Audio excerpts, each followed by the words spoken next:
Every 10 seconds. Now we're Welcome, on. Trenton Trojans fans. Andy O'Hara alongside Orion Lemler as we welcome in Winamac here tonight for senior night. As we had the senior, as you paid attention there for a little while, we had some of the senior activities go on before pregame. As we'll get ready, about 5 minutes here, we'll get ready to get back up and get underway. A Trojan team is on a 2-game win streak, welcoming in Winamac, who's on a 3-game win streak.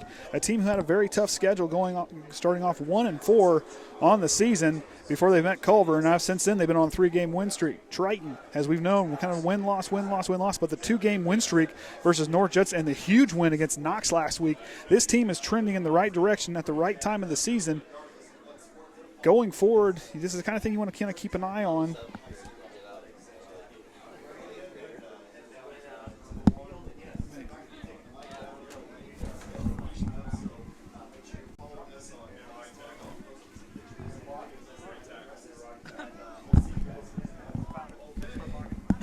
We're good. Last regular season game, we got to make it interesting, right?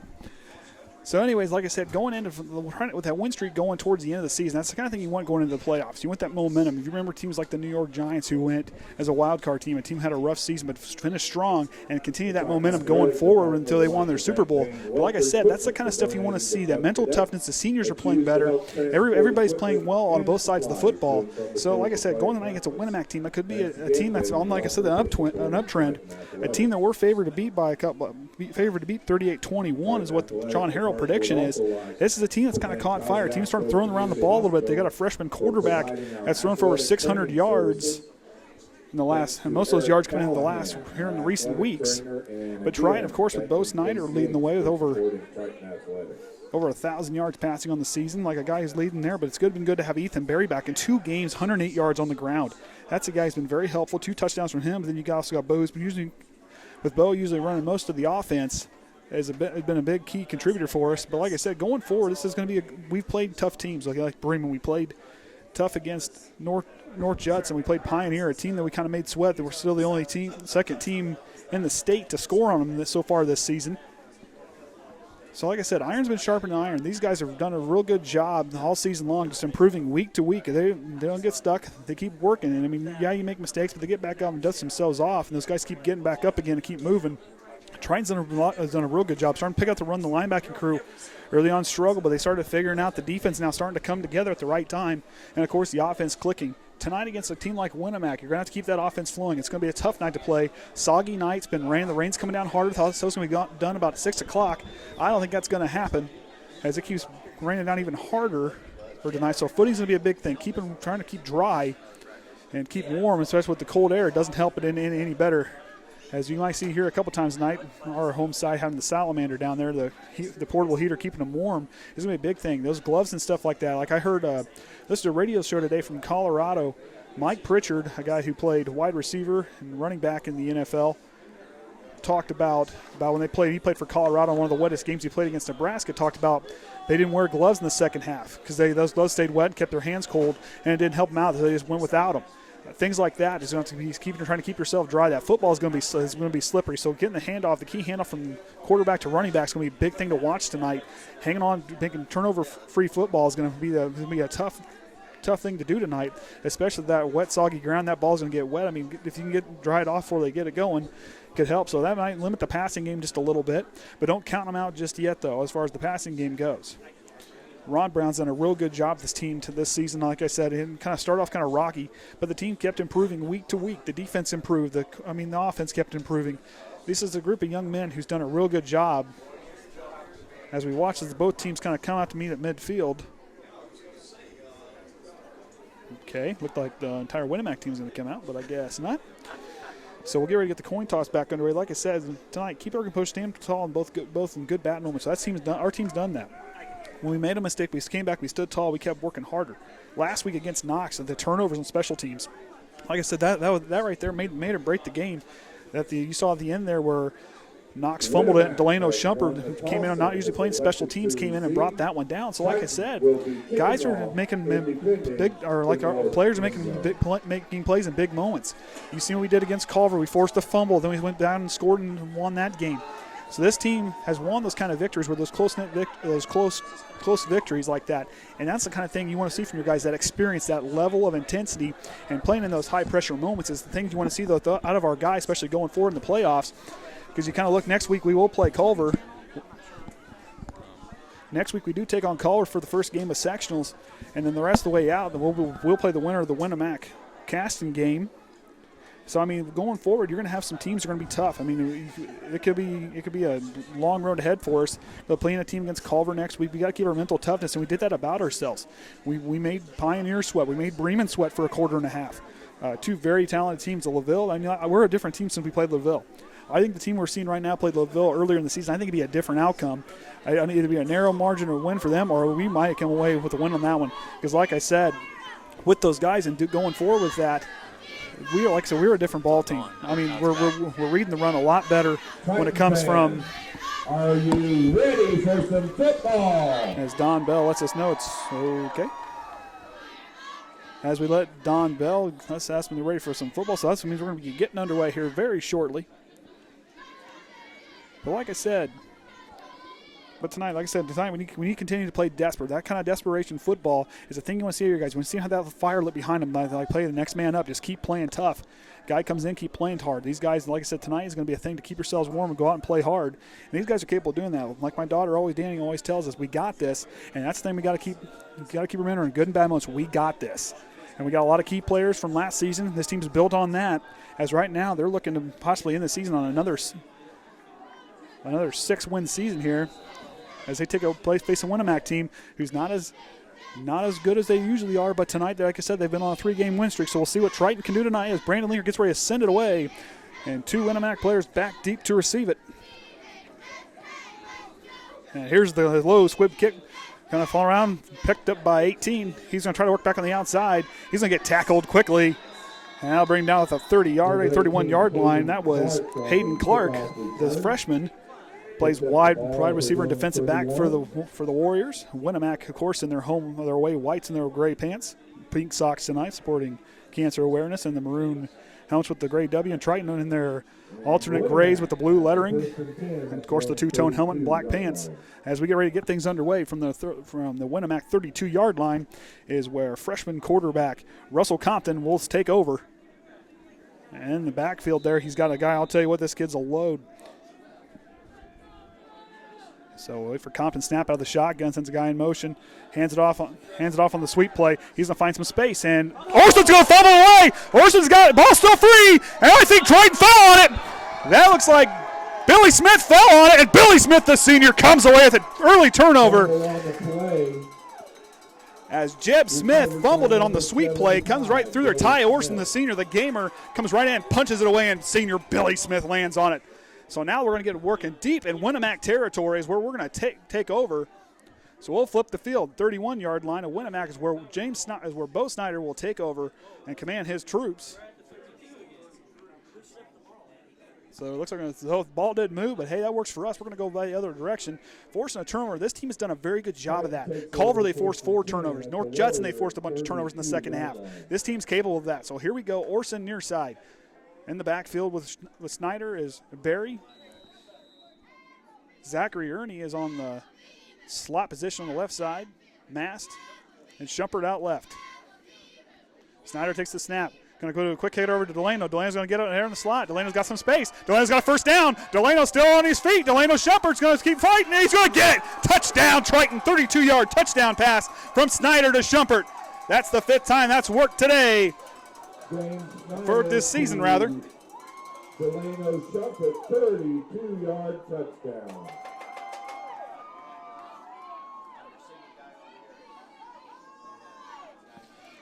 Snyder and Shumpert showing why that passing attack has been so lethal all season long, and last season continue the success there on that 32-yard touchdown pass.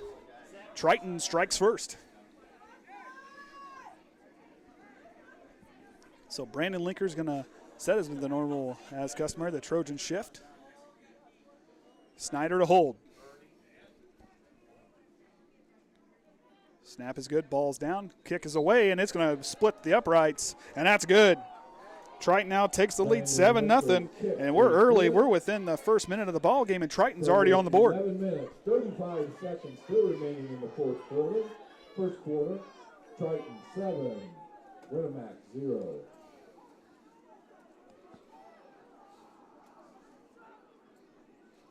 So Snyder to Shumpert there on the forced fumble by Orsund.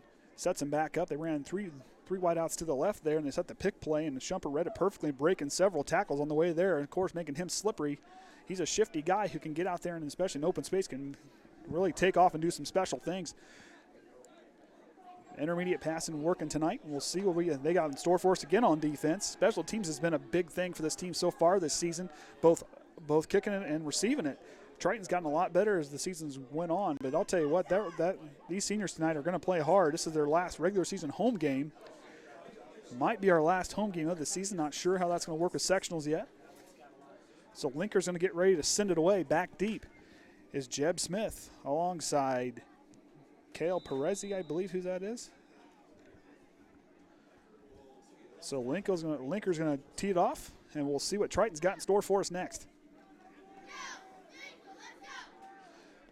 Another low squib kick. One of the Warrior players going to take it off the hop, and he's going to stay on his feet. That's number 76, I believe, Bo Brandt, the freshman, the offensive lineman. Winamac's been having a lot of injuries this season. Been kind of their Achilles heel.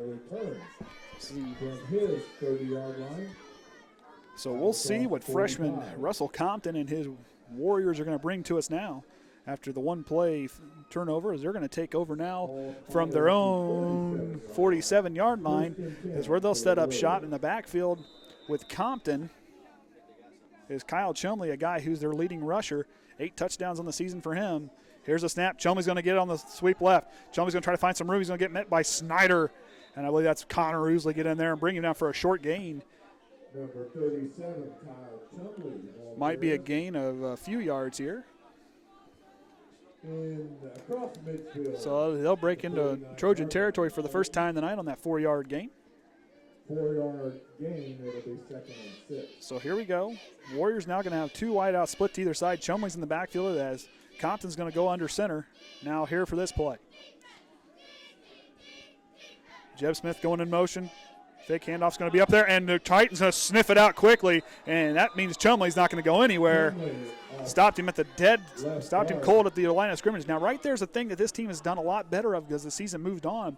Early on, they had a hard time. That middle linebacking crew kind of get to find their gears. But Billy Smith as a linebacker was something we saw against North Judson, and the young man did a great job. He did it again last week against Knox. This is a kid who, middle linebacker, he gets a head of steam going down. This is a guy who can really do some damage. So Lemler, Stickler, and Ousley along the line here as Compton's going to come. He's going to work out of the shotgun. He's going to run 3 wide receivers to the right, 1 to the left. There's Smith and Chumley in the backfield. And Billy Smith's going to try to jump it. Not good, and that's going to be a penalty on Triton. 10 penalties last week against that Knox team. We may not outscore them on the stat line, but that's going to make it now, I believe. They're going to give him a first down. Didn't look like it was enough. Timeout, Triton. So Triton's going to take a timeout. And it is a first down. So and they're going to change, so it will be a first down. So after the timeout there, they'll get ready. Billy Smith was ready to jump across the line and tear into the running game there and take care of Chumley again and put the pressure on that freshman quarterback. Young man, like I said, has over 600 yards passing on the season. 8 touchdowns, 7 interceptions for Compton. As this team has kind of started to come alive in recent weeks, going against the likes of Culver, West Central, and Caston. So we'll see what kind of goes on there. They're another team who kind of battle with LaVille. Is kind of like their scoreboard, a team who's kind of fought hard, but don't count them out. Ron Brown sends his troops back out, and we'll see what they got in store for us. Of course, that line of Ousley, Stichter, and Lemler. Orson has been playing a lot of outside linebacker, a little bit playing as a gunner coming off the side. Smith is middle linebacker. Parker's back there with him, and Trenton Kreft back there with Bo Snyder. Mast is out as a cornerback, and both the Shumpert brothers in the back, is patrolling the safety slot. As Compton's now going to work under center with a fresh set of downs. 2 wide receivers split to either side. And Chumley, now the last time they did this, Jeb Smith went in motion, and he handed it up the middle. And he's going to try to go, and look at that! The senior Stichter comes through and sends the freshman down and feeds him some turf on that one. Aaron Stichter, the senior, finds his way, goes right through the guard, tears up that line, and goes right through and takes the freshman quarterback down for a big loss. That'll bring second down, I believe, and 17 from the 50-yard line. Aaron Stichter blew off that, came out of that stance real quick. That offensive guard didn't have time to react, and Compton turns around. Stichter was there to meet him with open arms and threw him down. Gotta love that energizing play there from the senior. All right, here we go. Compton now is going to work out of the shotgun, 2nd and 17. 2 wide receivers split either side. Smith is going to go in motion. Compton's going to try to quick hit over here on the near side. And to the intercepted. Trenton Kreft got it. Trenton Kreft got it. 1 man to beat. He might get ran down. He's still on his feet. Trenton fumbles it, and it's going to go about the 1-yard line. Trenton Kreft comes in there off the bobbled pass by Jarrett Hutton, a guy who's been their leading receiver, and Trenton Kreft saw that slippery ball, held onto it tight, and ran it down to almost the goal line. Got to give props to the Winamac Warrior as he came from running from behind. Trenton Kreft, not the speediest guy on the field, but he had plenty of open space, got down there, and that's where Bo Snyder will set up inside the 5-yard line is where they'll get, looks like the 2-yard line, the 2-yard line. So Triton now, the defense forcing two turnovers on the night. Playing really good football. See what Bo Snyder has in store for us here as he'll go for the goal line offense. Zach Ernie in the backfield with Ethan Berry. Lucas Richmond in the tight end slot. Orsund and Shumpert out left. See what they have in store. Here's the snap. Hand off to Berry. Ethan Berry, the senior's going to rumble in for a 2-yard touchdown. Triton on the board again. Number 6, Ethan Berry, 2-yard touchdown run. Triton, a team when they get out in front early, is a team who can hold that lead and sustain that lead. They've proven that when they've had the lead several times this season. As they're on the board twice now, early in the early goings of the first quarter. 2 turnovers for giving them amazing field position, and the team will start over as we'll wait at Linker's point after touchdown. So we'll see at the extra point here, and Linker can drop another one. Snyder to hold. Snaps down, ball's good. And it's going to go up, and I believe it's going to split the post. And it does. And that'll bring Triton now 14. And Winamac still with that 0 on the scoreboard. Not much of a chance on offense. They had a little bit of a drive going there, but they stopped after the bobbled pass by Hutton. Hope I'm saying his name right. Hutton? Well, we'll go with it. So turnovers have been the thing. Now that's the kind of stuff you want to see from your team, especially going into sectional play. Forcing turnovers, getting there and really attacking the ball. And that's what this team has done. As Ron Brown giving his instructions to senior kicker Brandon Linker. They've done a real good job here on the defensive side of the ball, forcing 2 quick turnovers. And that's translated to the scoreboard as Triton's has capitalized 14 unanswered points, all coming from turnovers. Setting the offense up in great field position. One thing Triton's done very well here this season is forcing turnovers. Like I said against Culver, 3 second-half turnovers, all forcing fumbles against that team. They did the same thing against North Judson, didn't stand a chance, and they did it last week against Knox, forcing turnovers, I guess more or less muffed kicks. So these Trojan teams really, like I said, hitting on all cylinders at the right time of the season, going on a 3-game win streak. I don't think that's ever been done by the Trojans, and they're showing with lots of life here. As back deep to receive for the Warriors. I believe that's Trent Fox, the sophomore, alongside Jeb Smith, the senior. As Linker's going to get ready to send it away, and it's going to be a high kick. It's going to be, it almost bobbled. 18's got it. So here he goes. He's going to get met quickly, and I'm going to believe that was. Number 18, Hayden Clark on the kick. Is that Chance Baxter? I believe it was. Chance Baxter. By number 20, Chance Baxter. So Chance Baxter gets in there on the play and brings down the Hayden Clark. The freshman got it there on the short kick. Like I said, kicking into the wind there to the south. That wind's kind of died down, but the rain has not. It may not be a hard rain, but it's kind of a cold rain, and that doesn't make things good for these guys. But Triton, who needs it? This team has been on fire so far on both sides of the ball tonight. 9 minutes remaining here in the first quarter. Andy O'Hara alongside of Ryan Lemler for the Triton Trojans Sports Network.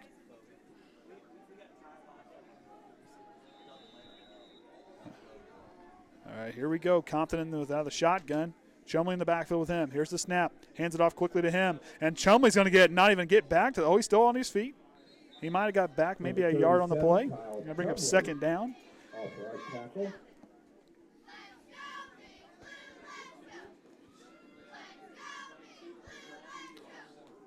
Looks like the 21-yard line. So they got a couple of yards on the play. So it'll be 2nd and 8. Chumley, like I said, a guy who this season, 114 carries for almost 500 yards. He's broken that here tonight. So here we go. Chumley in the backfield. Smith and Hooten over here on the near side. Here's the snap of the shotgun for Compton. Hands off to Chumley. Chumley's going to find a hole, and he's going to rumble forward for a big gain. Still on his feet, and he'll finally lose his footing, and he'll get enough for a first down. Getting up to the 35-yard lines where they're going to set up shop again. They moved the chains on the last 2 drives.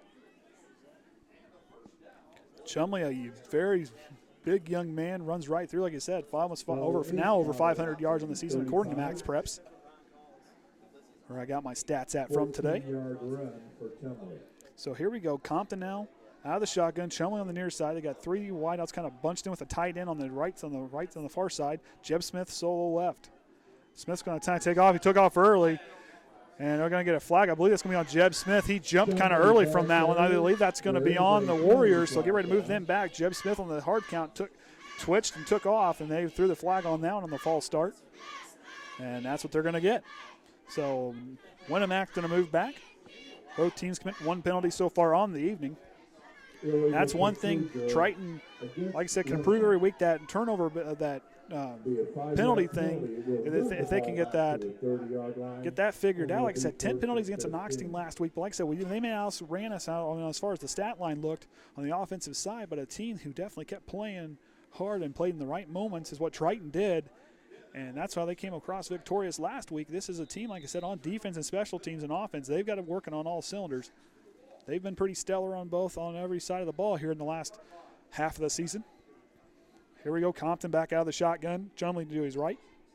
Jeb Smith near side. Going to run 3 wide receivers kind of bunched up there on the right on the far side. Billy Smith wanting to show blitz. He's going to stay back in coverage. Jeb Smith's going to get on the sweep and is going to get brought down quickly. That looks like Bo Snyder. Senior gets in there and brings him down for maybe a yard loss on there, as it'll be 3rd down now.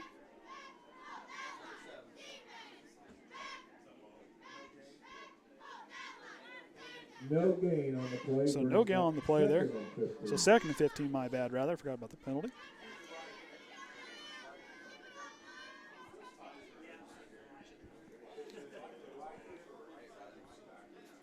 It's one of those nights I don't envy those guys playing out there. I like being in the booth. I mean, I got the heater up here. I'm good. I mean, hey, it's not here by my feet. I'm keeping my feet warm. We're good to go. Compton now back out of the shotgun. Same set. Hooten over here on the near side. Handoff back to Chumley on the handoff there on the handoff. He's still rumbling forward. Gets a pretty good gain there. Young man who gets downhill quickly. He's a guy who's a load and hard to bring down. That second level's got to be ready to get low on that guy. You can't go really up high on him. Try to take him out from down low would be a way to slow him down.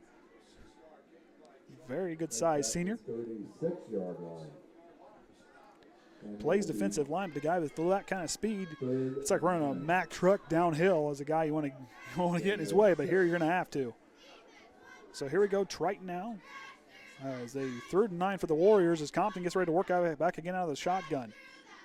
Play action fake. He's going to try to roll light. He's looking, and the receiver lost his footing, and still no good. That'll be incomplete. Now to bring up 4th down. Had Tyson Johnson had some space there, the sophomore did, but he slipped. Compton was trying to go to him. Smith. Oh, yeah, Jeb Smith kind of in the background there, but it looked like he was kind of going to Johnson there. Lost his footing as he was wide open and off the mark. So we're going to see what Jeb Smith is going to punt away here for the Warriors. Back deep to return is, of course, lightning in a bottle, Delano Shumpert. Jeb Smith is going to kick a low squib kick. Shumpert's going to field it cleanly. He's going to try to get himself out up there. Beautiful block by Delangelo. Delano's got some space, and he's going to fall down and get tripped up by Hooten. Hooten. Not sure how you pronounce that one, but we'll go with it.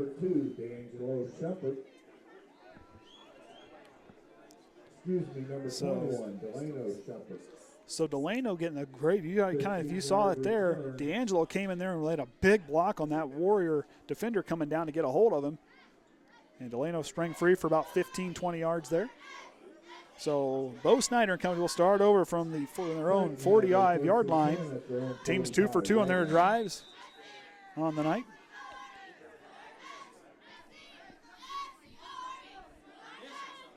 Am I missing something? Has the official got that ball in the bag trying to keep it dry? That's something new to me. I guess I've never seen it. I've never paid enough attention to that. And he did. So there you go. Huh. Okay. All right, here we go. Bo Snyder the shotgun. Ethan Barron on his right hip. Orsund near side. 3 wide receivers split to the left. Handoff's going to be to Bo Snyder. He's going to keep it himself, and he's going to get met quickly and upended. Chumley's going to get in there on the hit. Number 7. On the option play there, the senior Chumley, the Mack truck comes through, finds Bo Snyder, read that option play well. As Delano Shumpert's going to come out, that's going to bring in senior Kaden Atkins into wideout. So we'll see now 2nd and 10 from the 45-yard line, 5 minutes and 24 seconds remaining here in the first quarter. Pitney and Atkins here near side. Orsund and D'Angelo Shumpert out left. Ethan Berry on the right hip of Bo Snyder out of the shotgun. Winamac showing they're going to come against the line. Berry's going to get the handoff, and Ethan Berry, the senior's going to find space. He's going to rumble forward for a pretty good gain. And that'll set up 3rd down and manageable for the Trojans. Like I said, having Ethan Berry back, his 2 games he's been back this season, a young man who's definitely been running the ball very well with his touches, like 24 carries for 108 yards coming into tonight, averaging about 4.5 yards a carry, and he I'll tell you right now, as much as he weighs, young man who can just kind of bull his way through there, wrestler like he is, a very strong young man. As they're going to empty out, bring him out here the near side in the slot and put Delano Shumpert in the backfield. As it's 3rd and 4 from the from the Winamac 49-yard line. Snyder now is going to work back, pitching over to Delano. Delano's going to get the pitch. Delano's got some space. He got it for a first down, and Shumpert's going to fall forward for a first down. Delano Shumpert, like I said, a playmaker like that, a guy who can get out and run in space. You want to get to your playmakers, and with Delano doing his thing, making things look very positive for the Trojans here early on in this game as they lead 14-0. As he had that 32-yard touchdown pass, he had to work for it as he ran through several Warriors to get to that one. He does it there for a Triton first down, and they'll take over from the Winamac 40-yard line is where Bo Snyder and company will set up. Shumpert's going to be on his left hip. Orsund near side, Berry, Pitney, and I believe that's D'Angelo Shumpert out left. Here's a snap. Snyder's going to keep it. Snyder's going to try to rumble forward, and they read it pretty good as he got a short gain there. The rain's starting to come down a little bit harder now. Don't know if you can see it from here. That rain is really starting to come down. That's not good when your cameraman goes down. You can't have that. I know that table is kind of a tough obstacle there. All right, try it now. 2nd and 9. Pitney's going to be near side with Delano Shumpert. D'Angelo and Orsund will be out left. Berry back in the shotgun, or back with Snyder in the shotgun. Here's the snap for Snyder. He's looking left, trying to find something open, and then broke down, and he's going to get brought down. Might have got back to the line of scrimmage as Winamac stopped the coverage. He was looking for Orsund, who was well covered. Shumpert kind of got covered well on the left side as well as where he was looking. And protection broke down, and Snyder tried to make something out of nothing, which was good enough as he got back to the line of scrimmage. So that would be 3rd down and 9 from the Winamac 39-yard line.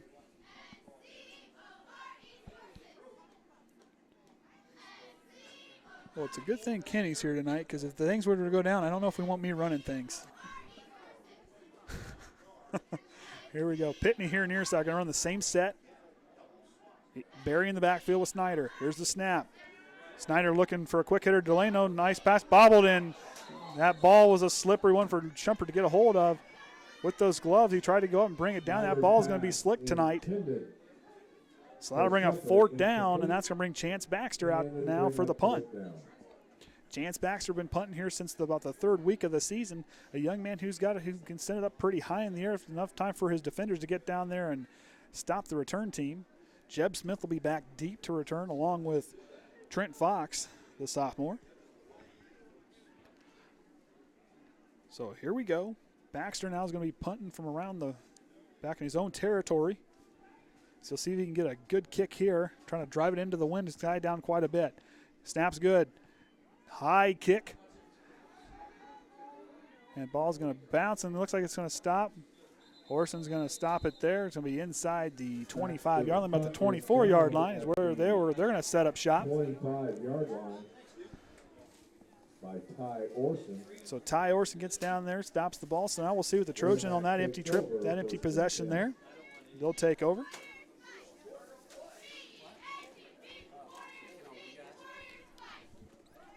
I've talked to him. So here we go. Compton now is going to be working under center. Or excuse me, out of the shotgun. Chumley there with him on his right hip. They're going to run 3 wide receivers, kind of bunched up on the right again. Jeb Smith's going to go in motion. This time he's going to get on the sweep. The jet sweep by, and Shumpert's going to sniff him out, upend him, send his legs in the air flying for the loss. Delano Shumpert showing off his wheels there. Blasts his way over and stops Jeb Smith on the jet sweep to the right. Tackled on the play by number 21, Delano Shumpert. The senior wanting this one here tonight.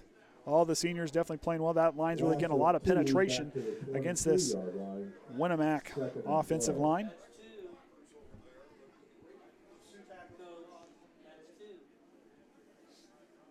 So 2nd down and 12 is where Compton will set up from his own 23-yard line out of the shotgun. He's going to hand it, so he's going to fake on the reverse to Smith, and Bo Snyder's going to sniff him out and bring him down well behind the line. No, don't want to do that. Jeb Smith, the ball carrier. Bo Snyder read it well, comes right through from that outside linebacker spot and spun Jeb Smith around and took him to the ground. Seemed to be a little John going on between the seniors. These guys here at the level of intensity as they're playing with is a team for Triton has been very well on defense now. Motion and bounce. So it's 3rd down and 17 from their own 18-yard line is where Compton's going to set up. 5 seconds left on the play clock. He's going to have to hurry here as they run to the line. And Winamac's going to take a timeout with just 1 second on the clock. Took too much time there trying to get themselves set back up. And both teams with 2 timeouts remaining as we're inside a minute here in the first quarter. Triton leading 14-0 over Winamac, the team who's came on fire as late. Both teams are on a winning streak. Triton on their longest one of the season. A team who can definitely use this momentum going against a tough team in Culver, a team that we battled with the entire game, a team who likes to run the ball next week. This is what Triton get themselves amped up. Use that momentum going forward and continue to keep building on that. And that team has done it so far here recently. Made a Pioneer team sweat a little bit in the first quarter. Very good team, but yet so like I said, still the 2nd team in the state of Indiana to score on that Panther team. LaVille being the only other team to do it. So now it'll be 3rd down and 17.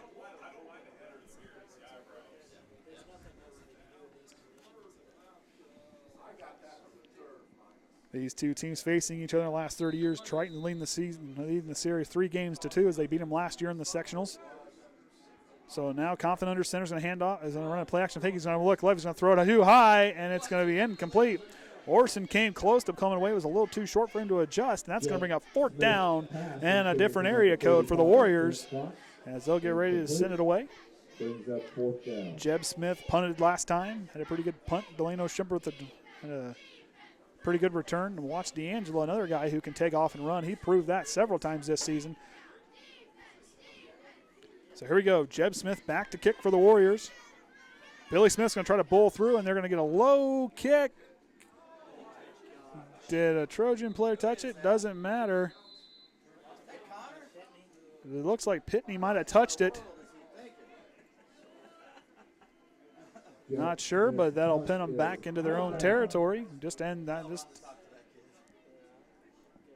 like they're going to get started at the 47-yard line nearby. 45 is where they're going to set up. Where James Snyder's going to set up shop. That offensive line, Stichter, Ousley, Smith, I believe Billy's still out there, and Brandon Linker. Can't forget about Rolston, another guy who's been and put it in there. Lucas Richmond, a guy. Zach Ernie comes in. The senior comes in now. Or the junior, rather. So Ernie now is going to play off the left tip of Bo Snyder. Ethan Berry in the backfield. Shumpert and Orsund near side. Big Connor Uzi anchoring down the left side of that line. So here we go. Here's the snap by Snyder. Hands off to Berry. Ethan Berry's going to try to find some rumble for some yards, and he does. Pretty good gain on first down.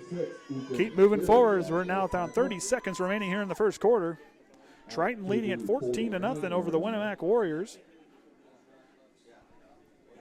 Triton currently right now in a three-way tie in the IHSAA. Plymouth Pioneer having it well in hand. Looks like our cameraman's back off seeing the athletic trainer for that cramp. I mean, hey, be stretching over there and having to do that. That tends to hurt. I've done that before. I mean, not this, but I mean, shearing sheep and stuff like that. You're standing up for a long time. That tends to hurt your feet and legs now. So that'll be the end of the first quarter. Triton leading at 14-0. Andy O'Hara alongside Orion Lemler for the Trojan Sports Network as we'll be awaiting the next quarter. I want to say thank you to those who donated for us to be able to broadcast the game live from Culver next week. Thank them for that. You got anything else on that?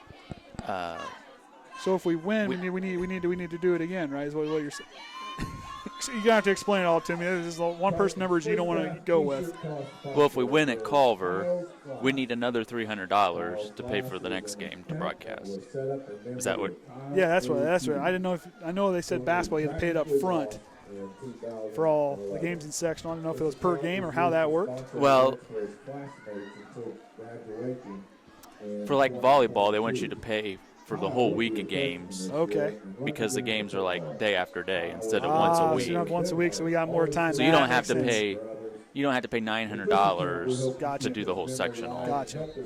Like we said, we appreciate anybody and everybody who has donated for us to be able to do that. It's a really enjoyable thing for us to be able to watch, especially for the folks at home, being able to watch your relatives, kids, and get to watch their Trojans play live stream. Definitely makes it a lot of fun for them. Can't blame them. I watched last week. Fortunately, I was home and not here.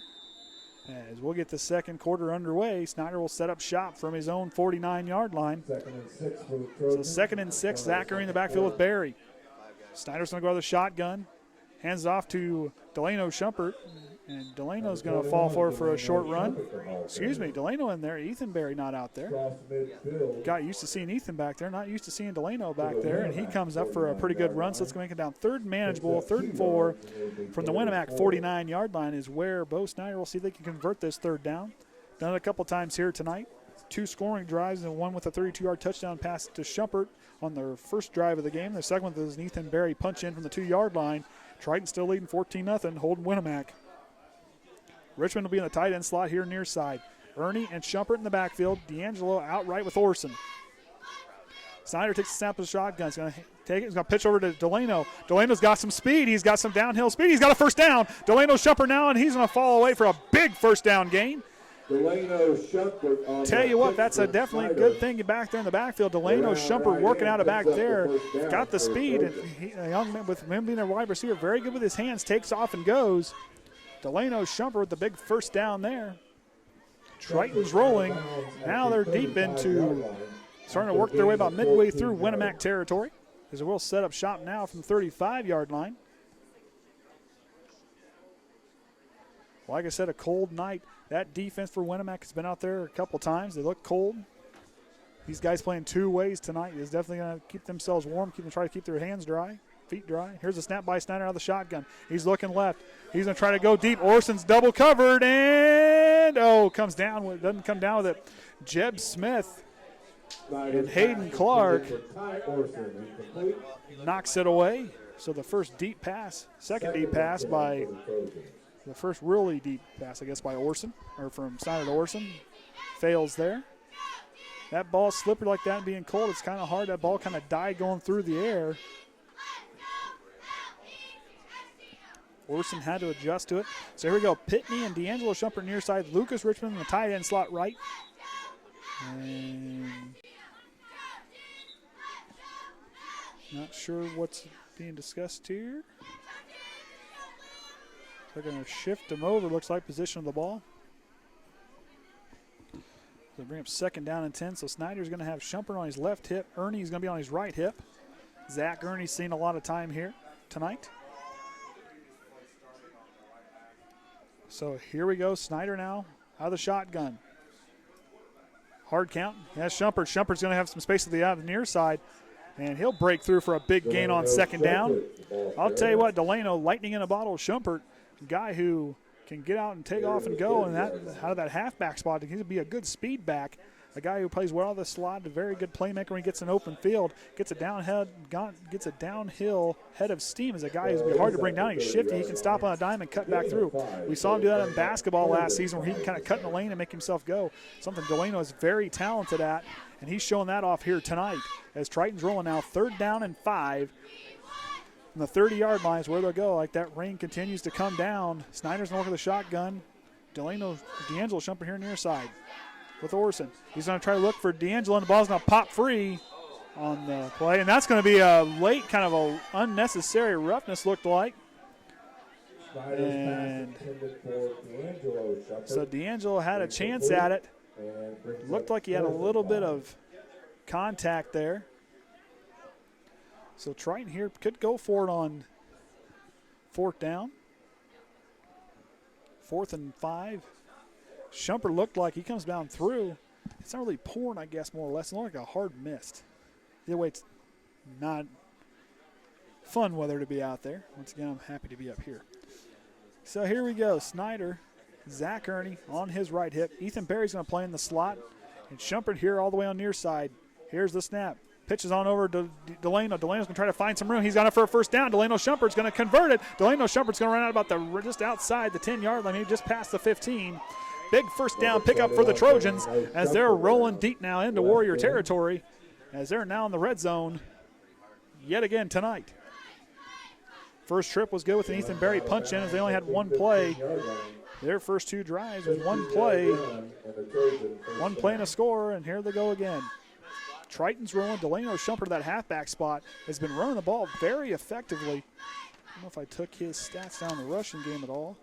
Shumpert on 10 carries so far, he's 105 yards and 2 touchdowns. Right now tonight, he's running for well over that. So here we go. Snyder out of the backfield. This shotgun hands off to Berry. We're going to keep it himself. Snyder's going to keep the quarterback keeper, going to try to work left, and he's going to get met quickly by Gabe Townsend. The junior's going to get a hold of him there and bring him down for a short gain. As we're inside 10 minutes remaining here in the first half. So 1 yard gain for the senior quarterback. Bo Snyder, a 4-year starter for the Trojans for Ron Brown. This coaching staff has done a real good job game planning and getting their guys in the right spot. These guys are really starting to buy in and gel at the right time. And like Ron Brown said a few weeks ago, having Ethan Berry back released the crack, and that guy there has been a very good guy to have. Zach Ernie now in the backfield, lone back with Snyder takes the snap. He's going to keep it himself and try to run up the middle. Snyder's going to try to find his way, and Snyder's going to roll in, and did he get it there? They're going to call him just shy of the goal line, and that'll bring down 1st and goal. 14-yard, I guess 13.5 yard. Didn't quite get in there. So Bo Snyder will start about the half-yard line. Okay, they'll says 1 up there. So 1st and goal for the Trojans. 1st down, and it's 1st and goal at the 1 yard line. So D'Angelo Shumpert, Tye Orsund's going to be near side. Zach Ernie on the right hip of Bo Snyder. Delano, and I believe that's Pitney out right.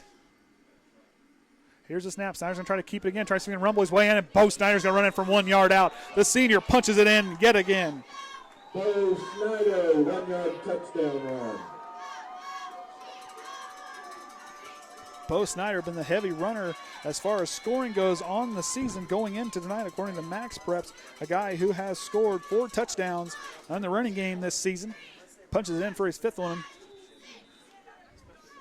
As Brandon Linker awaits his point after touchdown attempt. Snyder to hold. Wind has died down, but yet the mist, light rain continues to fall. Linker now, Snyder kicks, ball's down, kicks up, and it's going to be slipped.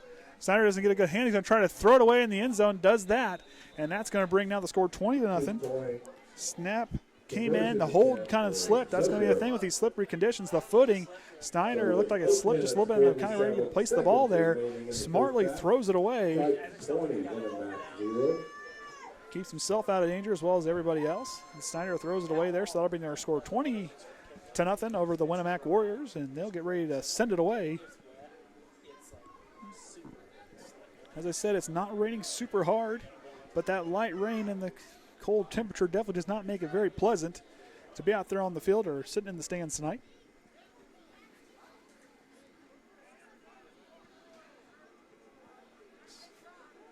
Triton scoring on 2 rushing plays. Bo Snyder had to kind of figure he was going to punch it in there, a guy who had almost got on the 14-yard try. So on the night, 3 seniors have scored for the Trojans, and Delano Shumpert, Ethan Berry, and Bo Snyder all scoring tonight. And as we await Brandon Linker's kick.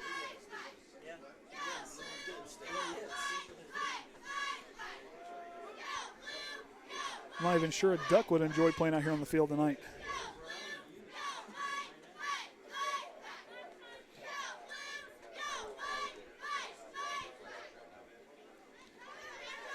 Lots of umbrellas out there as we get ready for Brandon Linker's kick. Jeb Smith and Fox back deep to receive it for the Warriors.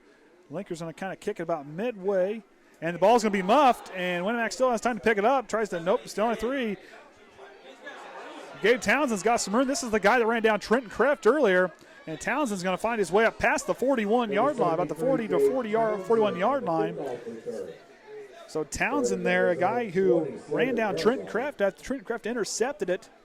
Shows off some wheels there. That's a guy who can take off. He muffed it, but yeah, he had enough awareness to pick it up and find some space on the left side.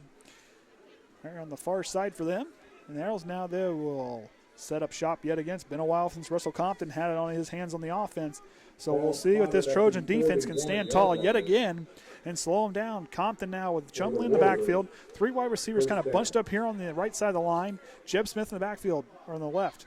Smith is going to set, and they're going to get a legal procedure on Jeb Smith. That's the second time he's done that tonight.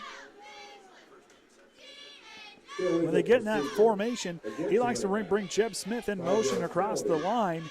Either pitches it, goes to him on the sweep, hands it to Chumley at the middle, or he'll try to run a play fake. But that's been the few ways they've been running that out of that formation tonight. We've seen a few times. And so far, Triton standing tall, so that's going to make it 1st and 15 from their own 36-yard line, is where Compton, the freshman quarterback, jersey's still clean for the moment. As Chumley now to his right hip. Smith's going in motion. Handoff's going to be up to Chumley up the middle, and Chumley's going to slip up before he gets going. He might have got a yard, maybe a couple yards on the play. Kyle Chumley, ball carrier. So Chumley, the senior, rumbles forward there for a little bit, just around 500 yards rushing on the season for him, not including the stats tonight, Picks up a yard according to Max Preps that I pulled today. And it's 2nd down and 14. Not sure how accurate those are, but we'll go with them. As now Compton's going to work under center. Johnson and Hooten here on the near side. Hooten's on the far side. That's Fox. And here's the snap. Compton's going to try to fake it and go back up in. So Chumley's going to fall forward for about 5 yards. So by gaining about 5 yards, that'll bring up 3rd down, 3rd and long from their own 43-yard line. So Triton standing tall. This team has stood tall in big moments on defense, forcing 2 turnovers so far in the first half tonight.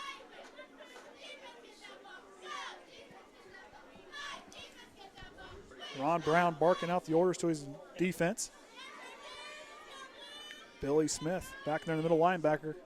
Wants to come through the line as Compton now on the shotgun. Snyder's going to hop early. And it goes away and almost.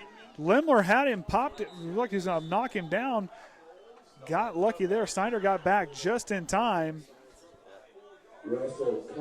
So Russell Compton tried to sack in the backfield. He got lucky there. Caleb Lemler had him dialed in, jumps in front and knocked the ball down. And he turns around, and Compton somehow held on to it, kept it himself, and waited for the other Trojan defender to come. Looked like Trenton Kreft came in there to finish him off. So Jeb Smith now is going to get ready to punt it away. He's been very busy tonight in the punting game. And back deep to return is Delano Shumpert. We'll see what they're going to do here. Billy Smith, and talking on that special teams, I wanted to put some pressure on that kicker. Billy Smith almost got through. Low line drive kick. Shumpert's going to let it go. Shumpert thought he was going to go, and nope, and that's where they'll set up shop around the 20-yard lines where Bo Snyder will lead his troops back out onto field. The Trojans tonight have been moving the ball very well on offense, keep that clock moving. 2 scores coming within the first half of the first quarter.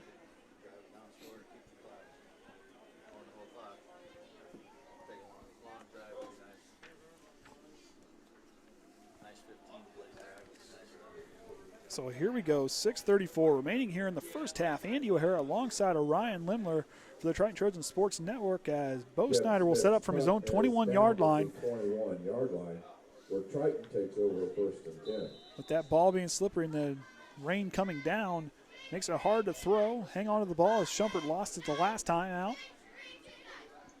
So here we go, D'Angelo Shumpert, Tye Orsund near side, Delano and Pitney out right. Barry in the backfield. Here's the snap. Barry's going to get it. Barry's going to get brought down quickly by Chumley. Chumley read it, found a gap in the line, goes right through and brings him down. So lots of 2 on the play. That'll bring up second down and 12 from the 19-yard line. Loses 2 yards back. Chumley read it out there. Got some good penetration going through the line. Kind of sprang free, and Barry had just about enough time to see him and didn't really have a chance to really make a play on him. And goes down there. So here we go, second down and 12. Bo Snyder here to bark it out. Barry on his left hip. And get a whistle getting flag. Not sure what it's on.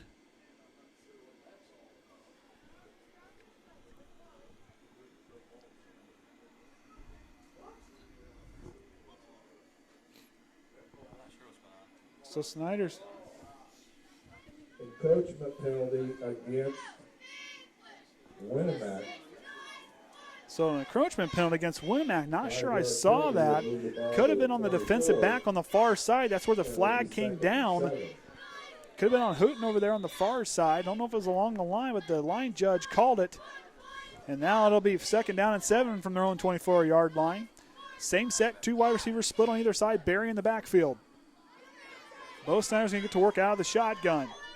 Here's snap, play action fake, quick hitter over to Delano. Delano's going to pull it down. Delano Shumpert's going to try to get some space, and he does, and he might have got a few yards. And they go second. That'll make it down third down and short for the Trojans. Delano Shumpert shedding the gloves. That's one thing I said earlier. With those gloves, when they get wet like that, that kind of thing, it keeps your hands cold. You can't get your hands dry. It makes that ball very slippery, harder to hang on to. That's why you'll see a lot of these guys start to shed their gloves to keep their hands dry, because with that, at least you can dry your hands off with a towel or something to keep your hands warm. 5 yards to the 29. Whereas keeping those wet gloves on will keep your hands will get more cold and more worried about what the cold versus playing the game. And that's the kind of thing that's kind of difficult to do as a player out there on the field. 2 wide receivers split out, Barry in the backfield, same set. Low snap, bounce off the ground. Snyder's going to try to make something out of nothing. He's going to roll forward. It might be about a yard short of the first down. Stichter went to snap it. Ball kind of hobbled there. Like I said, slippery ball. Shows off there, and Bo Snyder still makes something out of nothing. So he got enough for a first down. Looked like he may have been about a half a yard short from this standing, but here they'll get another set of downs. I'll take that any day of the week. Chain gang moves here on a very drizzly Friday night here in Bourbon at our own home high school. So the 32-yard line is where Bo Snyder will get a fresh set of downs for his crew. Gonna have to go here quick. 5 seconds on the play clock. Same set. 3 seconds now. Snyder gets away just in time. Here comes the blitz screenplay. High pass to Delano Shumpert. Shumpert's got some space in the middle of the field. Shumpert's got a first down. Delano Shumpert still on his feet. Dragging players. Delano Shumpert. He's got some space. Delano Shumpert down the sideline. Touchdown, Triton. At least it looked like from here he got a touchdown. Jeb Smith, a guy who's been in John so far tonight, got back in there. Delano Shumpert. I don't know if he got in there and got it. It's going to be close. They call a touchdown. Delano Shumpert on the 58-yard touchdown pass off the screenplay from Snyder. 68 yards, rather. Delano Shumpert breaking tackles, had the first down. They tried to wrap him up, but that slippery little guy got through there, found all the way down. And then you saw Jeb Smith hop up there and start jawing at Shumpert, trying to get the senior to react to him, but Delano very smartly backs off. They get it broken up quickly. We saw Jeb Smith earlier, John with Bo Snyder after a big run. So we wait Brandon Linker's kick. Well, never mind. They're going to go for it here after they lost their footing on that end of the field. So we're going to run a – Billy Smith is going to be back there in the backfield with Snyder. Billy Smith's going to get the senior's going to try to punch it in and let the big man roll. It's like the fridge with the Bears, and Billy Snyder punches it in. Number 75. Smith. I did that again. Billy Snyder. I'm going to get this right eventually. I'm sorry, Billy. So Billy Smith there puts him up with a 2-point conversion, 28-0. It looked like the fridge there. So 4 minutes, 13 seconds remaining. Triton drives right down after the 68-yard touchdown reception by Delano Shumpert. That puts him up by 4 scores. Winamac still with that goose egg, and Billy Smith looking like the fridge punches it in there.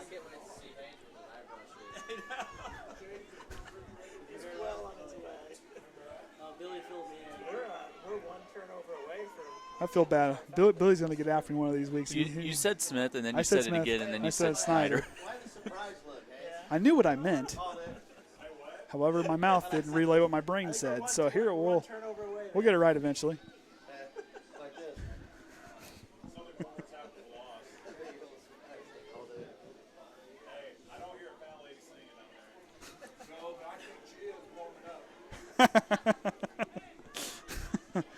Looks to be a little bit of a work for the players here, as one of the assistants may lose several strands of hair after this game, as the guys had pretty well filled their stat line. Not sure what the agreement was there, but I got a funny feeling these Trojans might have a coach lose some hair, as they're getting loud down there for the camera crews. The cheer block was there for a moment. They needed the help of the cheerleaders tonight because there's hardly anybody. Hey, they got to get them warmed up now. I mean, you get down there, you just turn into a Triton sickle down there. Here's the kick, low line drive. It's going to go back, and it'll be a touchback, and that'll bring them up to their own 20-yard lines where Winamac will take over. Jeb Smith just let it go. Our Trojans tonight have been firing on all cylinders. Like I said, a team has been immaculate on offense. That keeps clicking, and the special teams have been spot on in that defense. I'll tell you what, forcing 2 turnovers and getting a lot of penetration on that line, slowing down Shumley, a guy who can really take off and run. It's been good to see every senior find their way into the end zone, or a few of the key seniors finding their way into the end zone. So here we go. Compton now is going to get started from his own 20-yard line. Two wide receivers split on either side. One kind of on the tight end slot. It's Compton with Chumley in the backfield. Compton now going to run the sweep play, and Triton's going to sniff it out. Jeb Smith tries to go again, but Triton has had his number all night. As a senior, really hasn't had a lot of room to work. A guy so far on the season, like I said, 206 yards coming into tonight for him. More or less a bigger time with the receiver, a guy who's brought in 321 yards as a receiver tonight, has been slowed down. Very short gains. We're going to get a timeout on the official. So 2nd and 9 now from the 21-yard line. Billy Smith coming in. I'll tell you what, I know I talked to him about the North Judge game. I really like seeing Billy Smith coming off the middle linebacker slot, a guy who can really get some downhill speed as Compton takes a snap, and Chumley's going to get and work himself on the left side. Compton dragging defenders with him, and it's going to get tripped up and eventually brought down by the Trojan defender. And Chumley is slow to get up. Kind of comes up. Can't see from here. Looks he comes up a little bit slow. Limping a little bit there, coming up a little bit lame on that one leg. 3 minutes and 14 seconds remaining here in the first half. Triton leading 28-0 over the Warriors.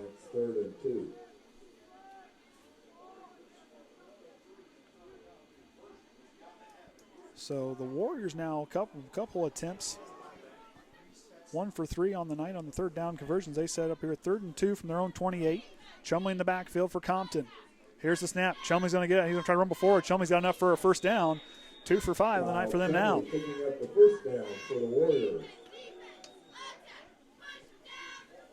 Clock still running, 2 minutes, 47 seconds remaining here in the first half.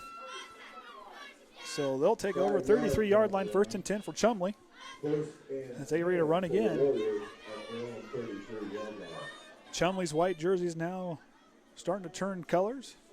He's been very busy guy here tonight. Compton now, hard snap. Play action fakes, holds it, tries to go over the top, and too short and off the mark for Hooten, I believe is who that was. Their leading receiver on the seal.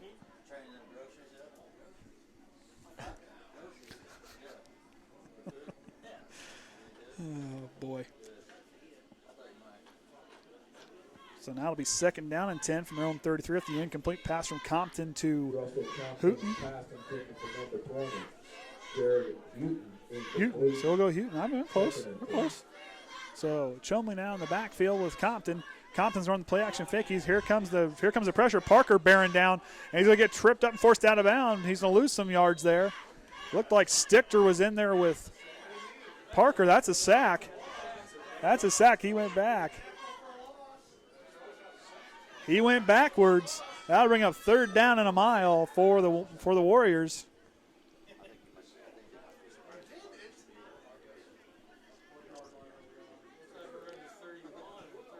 So moves him back from back a few yards there. Loss of 2 on the play on the kind of forced Compton out. So here we go. Triton, got to believe, is going to be showing blitz here. Watch the guys out as Compton works out of the shotgun. Here's the snap. He's looking left. He's going to try to air it up. That ball's going to hang a while. And did he get his foot down? It's going to be incomplete. Out of bounds just enough. Right idea by Delano Shumpert. Delano Shumpert almost came down with it, tried to get that left foot down in bounds, couldn't, and that'll bring up 4th down and 12 for the Warriors as they get ready to extend it away again. 2 minutes and 10 seconds remaining here in the first half. Trying to get another chance at it on the offensive side. Jeb Smith has kicked all his punts, have not been real high. They've been a lot of low line drive kicks. As the senior gets ready to send it away here for the Warriors. Barely gets it away. Ball's going to take a bounce outside the 42-yard line, and it's going to stop, and it's going to die there in the 30. Oh, wait a minute. Snyder picked it up, and Snyder's going to go for it and get some yards on there. As Winamac was patiently, no one in the area to pick it up. Snyder very smartly picks it up and takes off with it. He gets a few yards that'll bring him for they would have had down back at the 34-yard line. Gets themselves up past the 40 at the 42. About a 5-6 yard scamper there for him. So that's where he will bring his Trojans out there and see what those guys can do. 42. Triton takes over, 1st and 10. So here we go. Snyder going to work out the shotgun. Hunter McIntyre, the sophomore, seeing his first action of the night. Delano and Pitney out right. Orsund and Delano Shumpert near side. Snyder out of the shotgun. Hands up the middle to Hunter McIntyre. Hunter McIntyre plants his foot. Hunter McIntyre has enough for a 1st down and runs right over the Winamac defender. Hunter McIntyre, the sophomore, like I said, has a motor that don't quit. He drove right through. A guy, when he plants his foot and cuts up field, a guy going to be hard to bring down. Has a lot of speed and athleticism. Add to that strength. Bowls his way right through for a big 1st down for the Trojans. His first carry is an 18-yard. 18 yards there on his first carry of the night. Hunter McIntyre, a very good, promising player the next 2 years. That's a guy you're going to be hearing his name called a lot. Very talented runner going forward as Bo Snyder will work back out of the shotgun. McIntyre's right hip. Snyder now with the handoff back to McIntyre. McIntyre's going to try to find some space in the hole, and he does. And he's still dragging defenders. That might be enough for another 1st down. It'll be close. He gets down to the 30-yard line. Hunter McIntyre with another 1st down. 28 yards on the last 2 carries for that young man. Hunter McIntyre, a motor that don't quit, and he showing it off there. He'll move to the left hip. Delano and Connor Pitney out right. Delano Shumpert and Tye Orsund here near side. As Snyder gets ready to work out of the shotgun. Ball's going to slip free on the snap, and they're going to get a flag on the play. Not sure they're going to call that an illegal procedure. The ball, as Stichter snapped it, slipped out of his hand. Not sure how that's a penalty. We'll see what the call is here. Orsund's going to come over here and get him some instructions from offensive coordinator Rodney Eunice, who was a longtime coach here for the Trojans. They're going to call an illegal procedure against the Triton Trojans.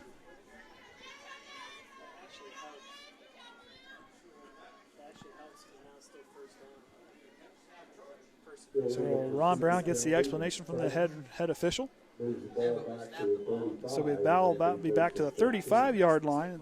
Triton, that is, for anybody who's been paying attention, that's your second penalty on the night. So they'll have now 1st and 10. 1st and 15 from the 35-yard line. We're inside a minute remaining here in the half. Snyder now has 2 wide receivers split to either side. Snyder's going to start to work right. He's going to look across the middle. Kind of heavy-handed, throws it. Couldn't seem like he got the ball in his hand the way he wanted to. Hand slide. Looks like he didn't get his hand on the laces. Kind of pushed the ball to Shumpert across the middle. That's incomplete, and that'll bring up 2nd down. Hey, Tim, we got 2 timeouts left. So here we go, going to run the same set. McIntyre's going to be on the right hip of Snyder. As they'll work now 2nd down and 15 from their own 35-yard line, or from the Winamac 35-yard line. Snyder with the shotgun. Here's the snap. Pitches it over to McIntyre. Hunter McIntyre bobbles it very quickly. McIntyre still on his feet. McIntyre runs over. We got a flag on the play. 2 flags on the end of the play there. McIntyre had another head of steam, and he goes bowling his way down there, but unfortunately I believe the dirty laundry is going to cause us to move backwards.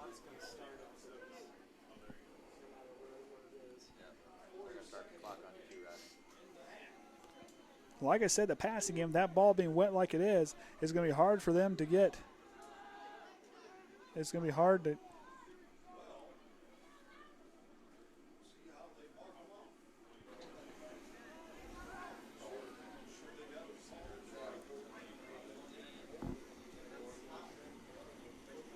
So we're going to get a hold against the Trojans.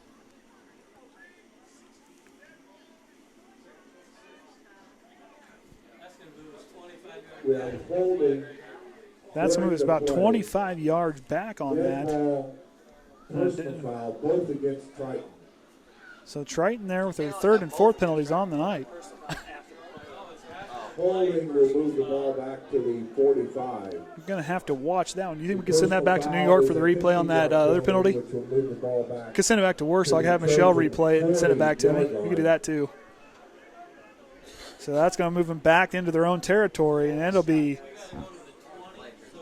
It's 2nd down and 35 yards. So 2nd down and about 4 counties over is where the Trojans are going to have to try to convert this with 40.3 seconds remaining here. And 2nd and 40. So 2nd and 40. So like I said, 2nd and 4 counties over. That's what Snyder's going to have to face here on 2nd down. Clock's running now. 3 wide receivers here to the left.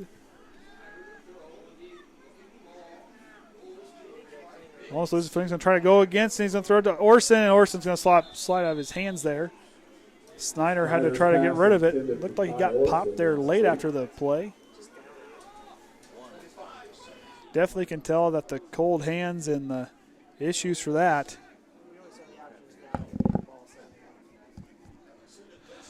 So that'll bring up 3rd down, and like I said, 4 counties over to see what the Trojans can do here. 25.2 seconds remaining here in the first half as they lead 28-0. Andy O'Hara alongside Orion Lemler for the Triton Trojan Sports Network as we get ready to get back for this 3rd down play.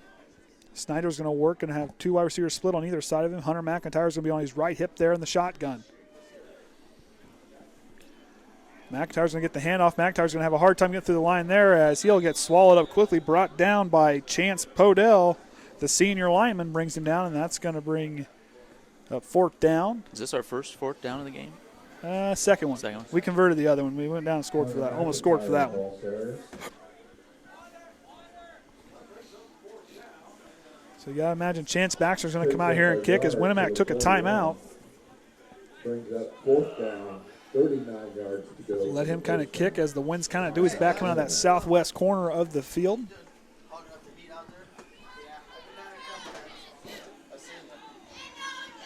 You know, you ever watched animals or anything when it's cold and they all kind of huddle together? I'll bet that salamander's gonna have a name by the end of the night. Everybody's getting pretty familiar with that heater down there. I mean, I can't blame them. I'm pretty friendly with ours up here. It's keep my feet warm, but like I said, y'all, be surprised if a lot of gloves, if these guys be changing some gloves in there at halftime, as with that ball being wet and that ground being wet and falling down, those gloves are going to soak up a lot of moisture, make that ball very slick. As you see, Delano Shumpert has shed his. Doesn't really wear him on defense. But Delano Shumpert looks like he's going to be a gunner. Looks like he's going to be a gunner on the punt team. Now remember, last week he did that and came away with a big fumble against Knox to end the game. I know I was watching at home and I was going nuts. So we'll see what Chance Baxter can do here as the rain's starting to light up a little bit. Baxter now with a high snap, brings it down, gets rid of it. Shumpert's going to try to run it down, patrol, and I believe that Fox is going to fall down at the 35-yard line with 14.1. We got a flag. Might be a roughing the kicker call. I'll tell you what, Jeb Smith, a guy who's been involved at the end of plays a couple times tonight with Bo Snyder and Delano Shumpert after he scored the touchdown on that 68-yarder. Jeb Smith, I'm surprised. I'll tell you right now, the officials must have a long leash for that guy tonight because he's gotten away with a lot of jawing tonight.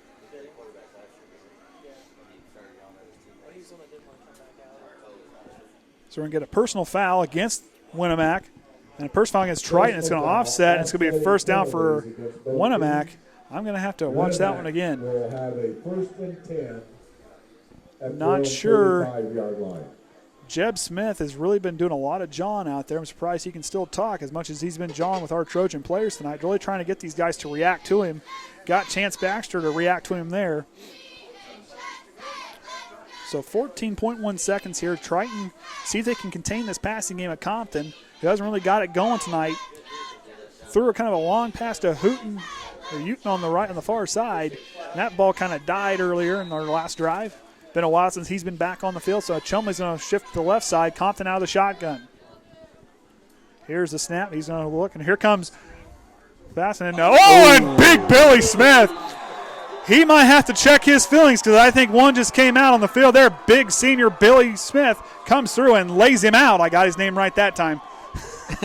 So Billy Smith comes in and lays the hurt. I don't know how you could forget it. Tyson Johnson. I'm going to have to remember it. I don't know. I get talking. I get the flow. It's hard to stop. So they'll bring us to halftime as Triton leads 28-0 over the Winamac Warriors. Triton looking very favorable here early, as like I said earlier tonight, this team is favored to win by a very good margin. As this team will get ready to break for halftime, as they break for halftime, we will too. We'll be back here shortly after halftime.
got time. Take your time.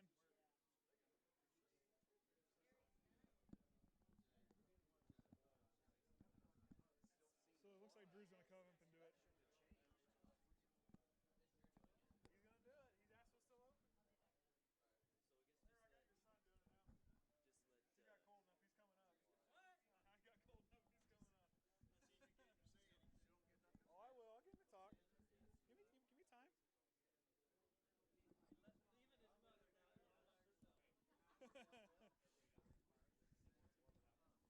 We can let her talk too if she wants.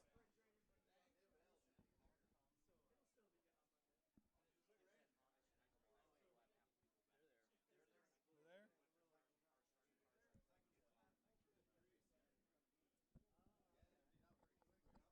coming? Okay. Okay. There he comes.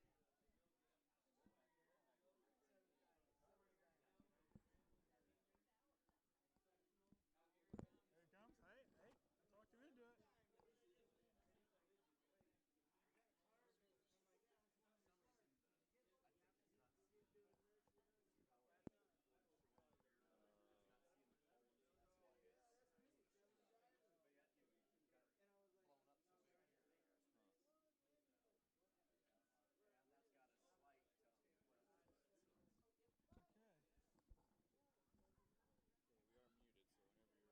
Okay, when he gets up here, I'll give it. Don't hand him off to him. Drew.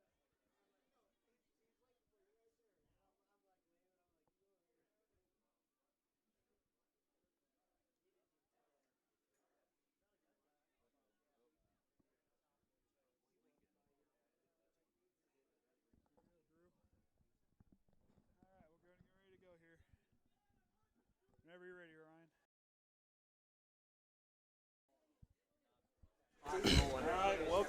All right, welcome back, Triton Trojans fans. Andy O'Hara now with a new co-host for the rest of the night, Drew Stichter. Hello. How are we doing, Drew? I'm doing pretty good. You look a little warmer now that you're in here. Oh, yeah. Well, I'm glad I talked to you. You got to get out of that rain for a little bit, bud. Oh, yeah, definitely. Hey, definitely. So since I got you up here, this kind of weather like this, I mean, I never wanted to play football. What's it like playing in something like this tonight? What kind of things would you be looking for as far as what you would do trying to adjust yourself out there with that ball being as slick as it is? Well, the biggest thing is just holding on tightly and just making that a conscious decision to hold on tightly. There's not much else. Making sure your feet are directly under you because the ground is super slick, so you don't want to like stick out your foot and try and plant hard because you're just going to lose your footing right out underneath you. So what I've been told by everybody since I kind of had to watch your tape from last year playing football. I saw you play basketball, but I guess you play football. Now, playing back there, you play middle linebacker, right? Back here in kind of the linebacking spot? Back at the back end of the season, yeah. Okay, so when you're playing linebacker, especially when it gets cold like this and then it gets slick like that, and that running back like Chumley over there on the other side kind of gets some speed going on there, how do you get yourself kind of in position to make that tackle to bring a big guy like that down who's got a lot of momentum, gets his feet under him? How hard is it to bring a guy like that down? Well, it's obviously hard once anybody that with a running back gets momentum on you, it's hard to meet them up in the hole, but you just got to get in there, stay low, stay true to your form, and just take them down. So what kind of things have you seen out here tonight that you're liking, what you're seeing from your former squad out there? I'm liking the energy. I like the attack on defense. They're getting there, meeting the blockers, meeting them right up front, and not letting them get space and get downfield. I haven't seen a bunch of big runs, which is always nice to see. And then they're just on offensive side, just the big plays that you see, which is always great to see. Well, like I've said all season, I don't know if you heard a couple. I call Delano lightning in a bottle. That guy gets it going. He gets into just a window. It's a garage door, and he's gone. Oh, yeah. Obviously, with him in the big plays, Ethan Berry being back at running back has been a big help, looks like. Mm-hmm. But, I mean, kind of you've seen the progression. Like you said, meeting the blockers, being aggressive on defense is something this team has really improved on as the season's gone on. As we await the kick here, as I believe Max Murray, the freshman kicker, is going to get his first shots to send it away of the night. Nice. I mean, D'Angelo back there with Tye Orsund, Tye the gamer back there. And of course, D'Angelo can take off and run with it. So as we await the kick there, eventually, looks like the rain's starting to – it's more of a mist now. Yeah, the rain kind of slowed down here. All right. So we'll wait Murray's kick. Triton leading 28-0. Andy O'Hara alongside Drew Stichter as we get the second half underway. Line drive, low kick. Trenton Kreft is going to pick it up there. Kreft is going to try to rumble forward, and it's going to take Fox is going to bring him down for the Warriors, and Bo Snyder and company is going to set up shop there. Now, one thing I kind of kept an eye that I've seen so far this year, special teams has really started to really evolve. That second layer of a group of guys has really beginning to evolve, especially covering kicks and returning kicks. What do you think as far as that, seeing these guys progress from the season? I know you watched early on. Oh, yeah. It's definitely great because that was one of our weak points last year. It was just special teams. Like, we let a few big plays happen last year, and so it's just nice to see that you're eliminating those big plays and / creating them on your side. So, like last week, we got that punt recovery at their end to seal up the game, was great to see. So here we go. Bo Snyder, the shotgun. 2 wide receivers split on either side. Hunter McIntyre on the left hip of him as he works out the shotgun. The left side of that line showing like they're going to try to come through. McIntyre's going to get the handoff up the gut. He's going to rumble forward. Tell you what, that's a guy I've really started to really appreciate this season's Hunter. I mean, being a sophomore, but when he plants that foot in that one cut to go up, and we got a player down, I believe that's a Winamac player. Got caught under the pile there. That's one thing I really appreciate about Hunter, especially the next couple of years as he grows to mature with this team and become like one of those vocal leaders. He's a guy, he plants his foot, he just cuts upfield. He's very patient. That's something that's things you can't really teach is being patient, getting you're trying to find your hole and bounce through. Getting to see what he can do. Hopefully that Winamac player's okay. Never like to see a player get hurt. I don't care if it's our team or anybody else. I'd never like to see one get hurt. Definitely don't want to see that. What kind of adjustments do you think the guys need to make for the second half? I wouldn't make too many adjustments. Just keep attacking on defense, keep that Winamac offense at bay, and then keep attacking on offense. Don't let up. Yeah, because that's one thing with these guys. It's one thing like I said before the game.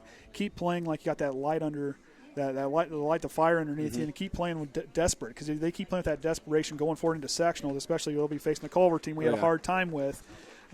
Playing with that desperate little bit of fire in your belly, that'll be one thing that these guys are going to want to kind of keep make it a habit.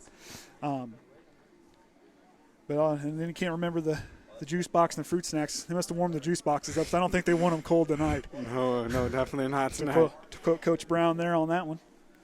So here we go, 2nd and 9 after the 1-yard gain by McIntyre. Ball's marked at the 44-yard line. Credit McIntyre with a 2-yard Triton working their way towards a 3-game winning streak. First time they've ever done that. See, we got all sorts of cool things up here to keep yourself warm. You see that? I just got handed a hand warmer, and I'm just loving it back here. And we're going to get a flag for the play, blown dead, and a late push. I don't want to see that on offense. That's one thing you want to eliminate right away. That dirty laundry is something you want to kind of get yourself out of a habit. You're right there because going forward, that can make and break you on a tight game. Last week with 10 penalties against Knox, luckily we stood tall in like key moments. That's one thing with this team. They stand tall at the right time, and they get their legs underneath them. But right there, 2nd and 14, that'll move them back 5 yards.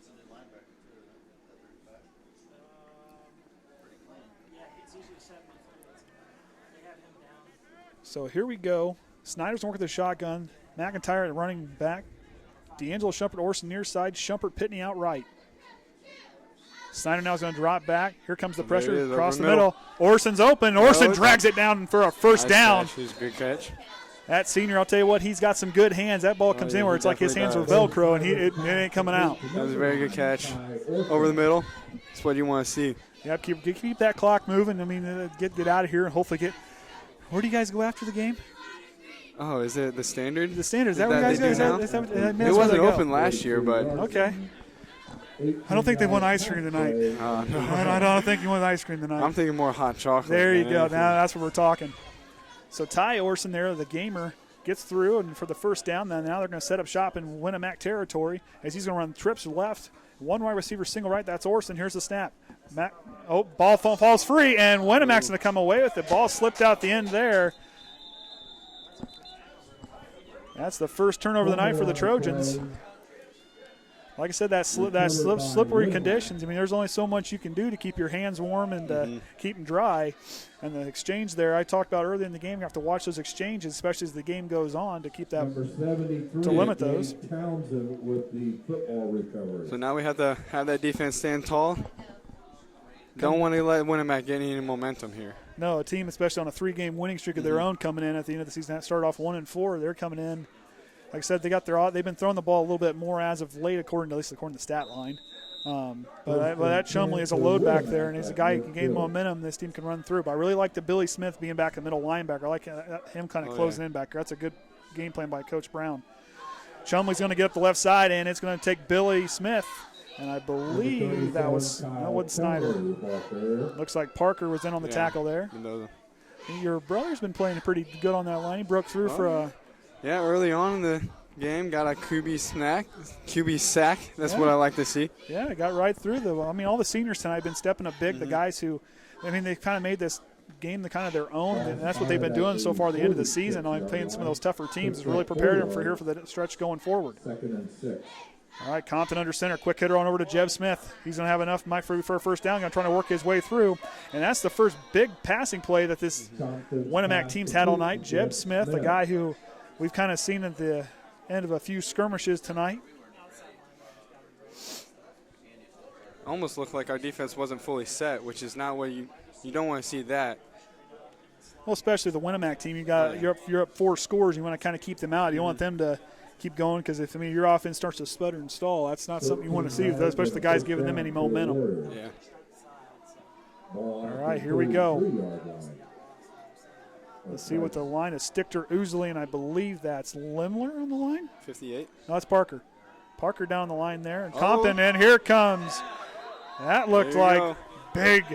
Oh, that's your brother, Aaron. Stichter finds his way through for another sack. That's what you like to see. Now, I heard of a bet. I'm going to have to confirm this with Coach after that. I believe Coach Haley. Is it right? Is it Haley? Is that right? Or Haynes. Coach Haynes. Haynes is the lineman coach. Haynes is the lineman coach. So I'll tell you what. I think Haynes might be a little cold next week.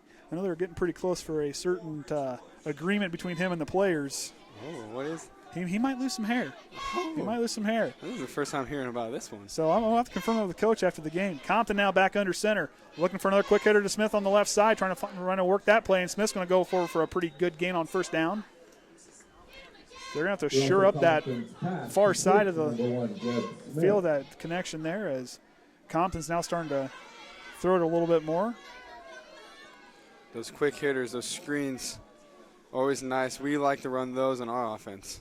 So now, I'm running from our offense. We know what the spread and how we run it. But as far as defending that out, how do you read that to get ahead of the play? Well, it's like the outside linebacker spot. So they have the slot, and as an outside linebacker, you just have to have that head on the swivel and have that quick reaction, and just get out there as fast as you can. So the incomplete pass from Compton over to.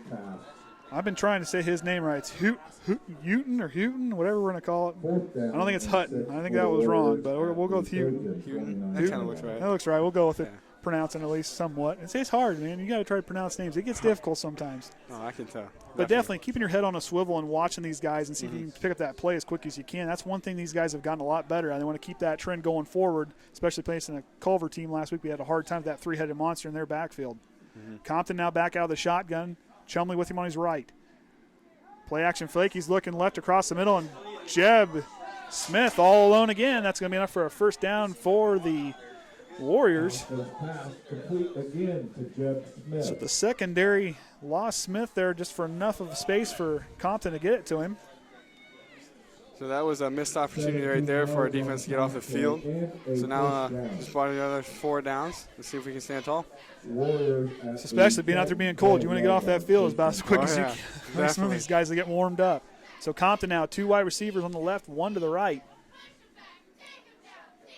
He's going to play action fake. He's looking right across the middle.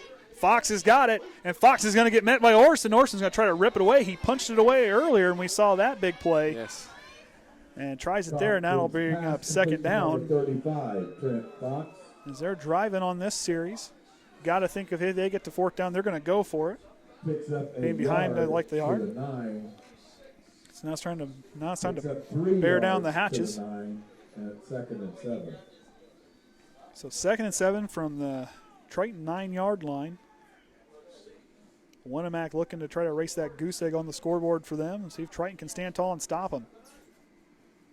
So he's going to run 2 wide receivers here to the right, Fox, and I believe that's Johnson.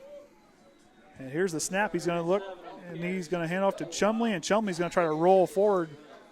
That was a nice, strong run by Chumley, keeping those legs turning. That'll bring up 3rd down.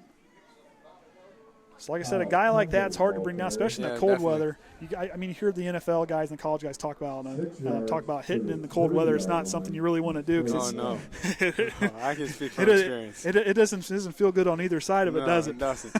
Offense, defense, whenever you make contact and it's cold like this, your body's just cold, especially right off at halftime, you definitely feel it. Oh, yeah. So here we go. He's going to have two wide receivers split to either side. Chumley in the backfield. Got to think he's going to run up the gut here. Compton out the snap. Chumley's got it. Chumley's going to try to rumble forward. He might have enough for a first down. He might have got it, and that'll give them a fresh set of downs inside the 5-yard line. Oh, wait a minute, 4 yard. Oh, he didn't get there. He didn't get there. So right here, you talk about those big plays where you got to stand tall. They better be ripping that line apart to get a guy in there. Here's your time for your big seniors to step up. So you kind of want to see Connor Roosley, even Stichter, get through there, Parker, even one of those guys. But you got to remember Billy Smith he can come flying across from the back there. Now right here, even though you want to bear through, but you want to have enough awareness, enough patience not to break that line too quickly. No, you don't want to just run right past the running back. No. You don't want to get too far in the backfield because then it's just the same as just getting pushed back. Quick snap for Compton, and I think Chumley's going to barrel through from 2 yards out. So Chumley finally gets Winamac on the board as they walked right down on that drive. After the Snyder turnover and then the mishandled handoff, and they'll get ready to send it in. And it looks like. Doing a swinging gate over here. Now explain this to me. So when you go to set up, is this just something new that everybody's doing? Yeah, it's a formation. So like, you have the option to run some plays off of that. So there's one where you toss the ball out to a running back and then you run behind the line right there, or you can run some passing plays and different stuff. So point after touchdown is going to be no good there. So Triton now leading 28-6 as we await the next kickoff. So now we know we went down. We allowed a score. So the right thing, like I always say, keep your composure, short-term memory. Yes. Okay, and you can't change what that point's on the board, but you can change what's going forward. So right here, what would you do on offense as far as getting your guys go? Would you run the ball more here, or would you really try to go down and punch it in, or do you just try to keep the clock moving?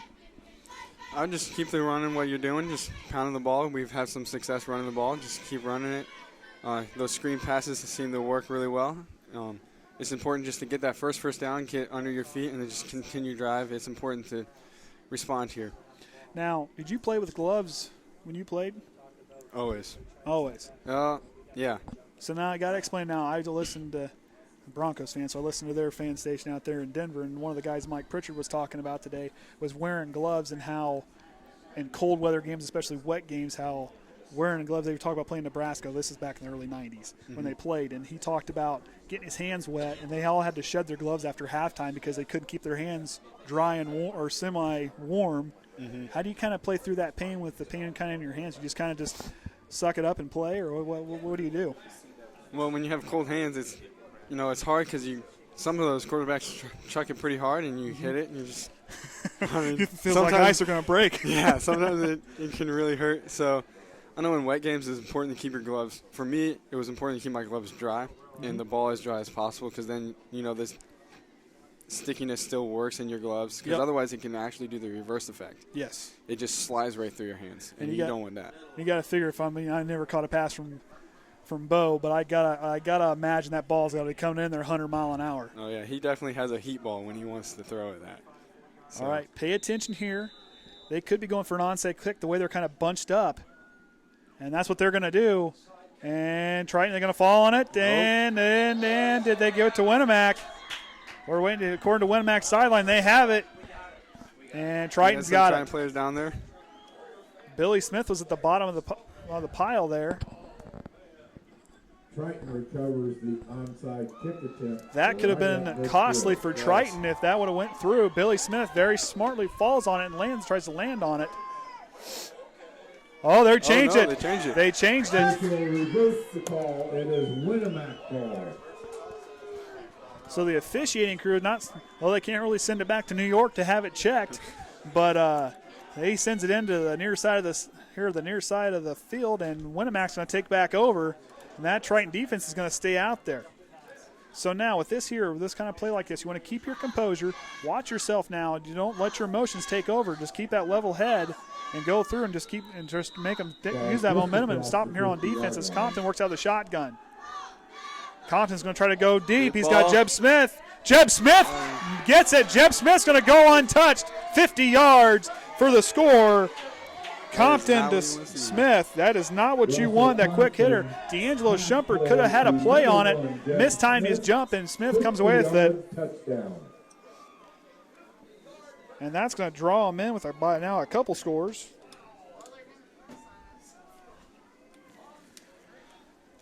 So the onside kick proves costly for the Trojans.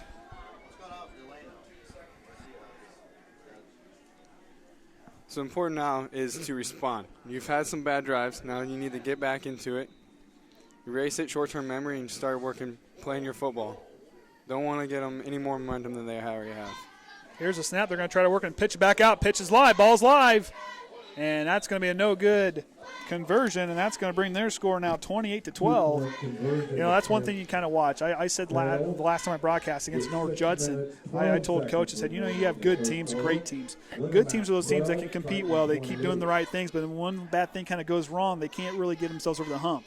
But great teams can make that adjustment, and with even against adversity like this being two straight unanswered scores by the Trojans, and then we had the fumble there by Bo there early on the mishandled snap. Didn't really go our way, but I mean, for these guys here, like you said, you just got to keep your composure and just continue to keep playing is the best thing you can do. But we'll see what you got. You got to expect they're going to on the special teams. Another onside. Yeah, they're going to try it again.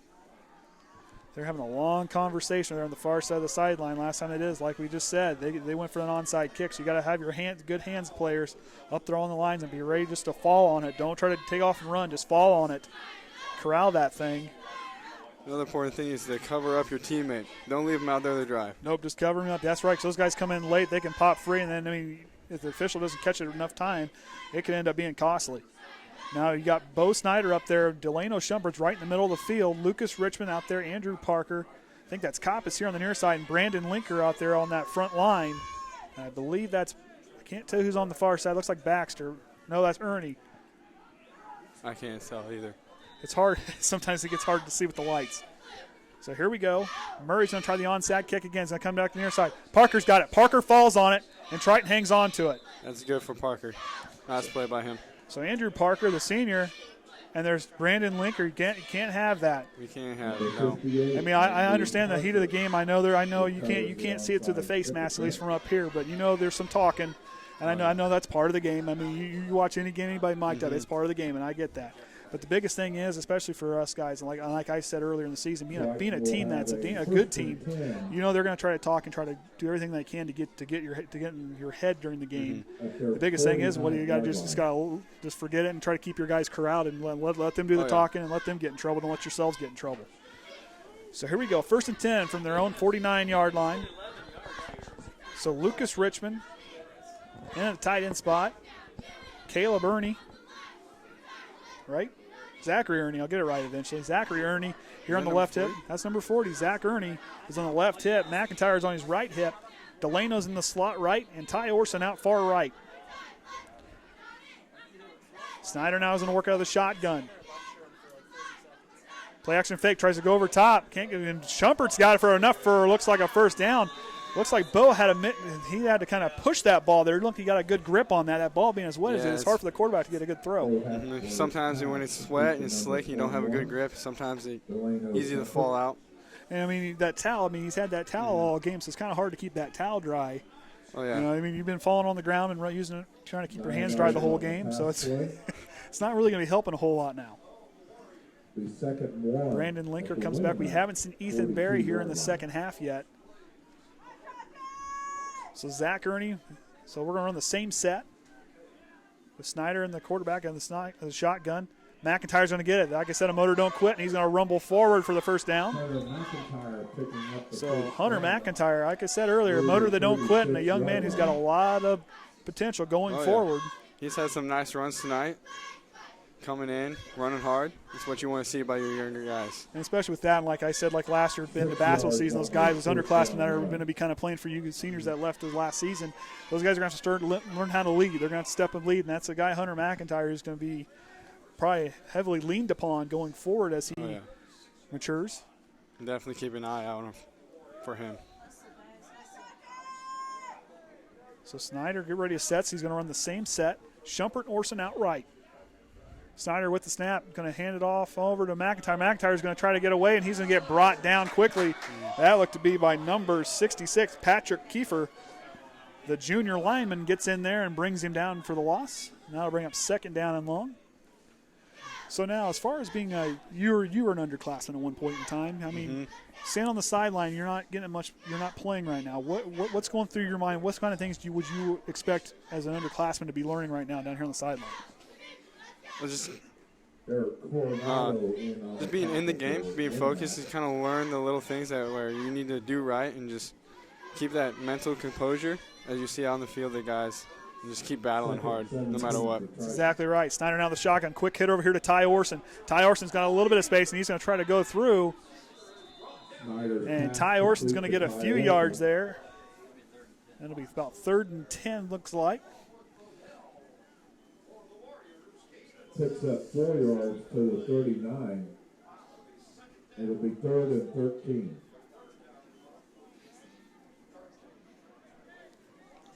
So it'll be bring up 3rd down and 13 from the Winamac 39-yard line. Plus side here, you would like to see him get the first down here, but that's going to give Chance Baxter a better chance to kind of pin him deep if he needs to. So here we go. McIntyre, the lone back in the backfield, 2 wide receivers split on either side. Snyder now, he's going to stop. He's going to look left. He's got Orsund's got a step. Tye Orsund's got it. Tye Orsund, fumbles it at the end.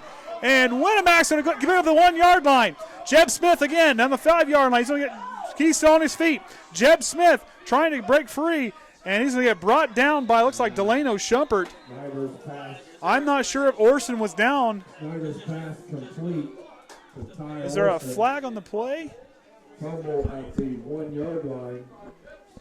Picked up by number 1, Jeb Smith. I'm not seeing anything. Not seeing anything. It looked like, I thought Orsund might have been down. The ball might have just popped free just before he went down.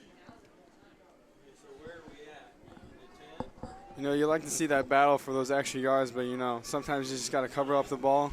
And just go down. Just go down. So outside, 3 minutes remaining here in the third quarter. Triton now 2 costly turnovers in this quarter.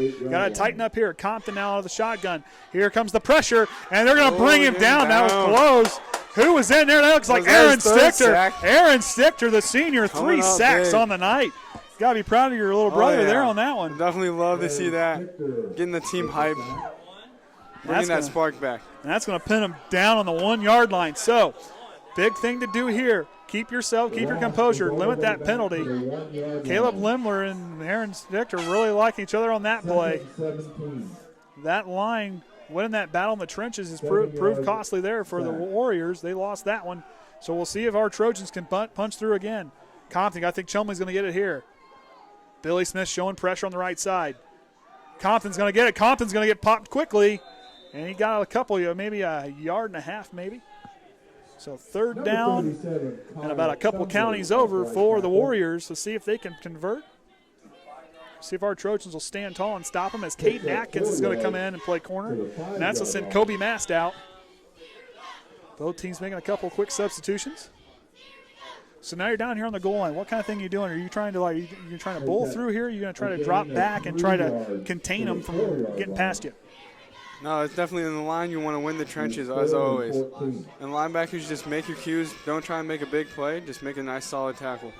And we're going to get a quick penalty, and it's an illegal procedure on the Warriors, and that's going to pin them back. So right there for the Trojans, that's a big key. That's a big key there. Costly penalty right there. Some momentum switch. About a 2-yard penalty. So as that changes over, that's going to bring on 3rd and 15 from the 2-yard line. Inside a minute, just about a minute and a half remaining here in the third quarter. So Triton's going to have to build off this here and see if they can go right down and hang on to as Parker comes hurrying back on the field. They get set. Billy Smith showing he wants to pressure. Compton now is going to try to find Jeb Smith across the middle. Compton's trying to throws it up for grabs, and Fox it knocked away by D'Angelo Shumpert. That was a nice play by D'Angelo, saving that big catch right there. definitely jumped the route there and got in front of the receiver and got Yes. his hand up. Smart play by him. As far as a safety and watching him, that looked like, watching D'Angelo kind of develop us into a pretty good defender. He's had some pretty good season. He's had a pretty good season this. Definitely going forward as a senior next year. That's a guy you can count on back there. Yeah. He may not be as quick as Delano, but Not as quick or big, but he's right there. He's still shifty. He's still shifty. Yeah. He's a pretty good player. So watch here. So now Jeb Smith pinned deep in his own end zone. Delano out back to return. Got to be ready for your D'Angelo. Just get the ball. Don't try to do too much. Corral that ball and hang on tight as the rain's starting to come down a little bit harder. Like to see you try and get in here and get a block.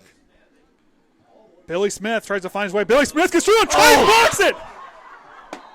Triton blocks it. That's a Safety right safety. Billy Smith got through there. There's your seniors making those big plays. That's what you like to see.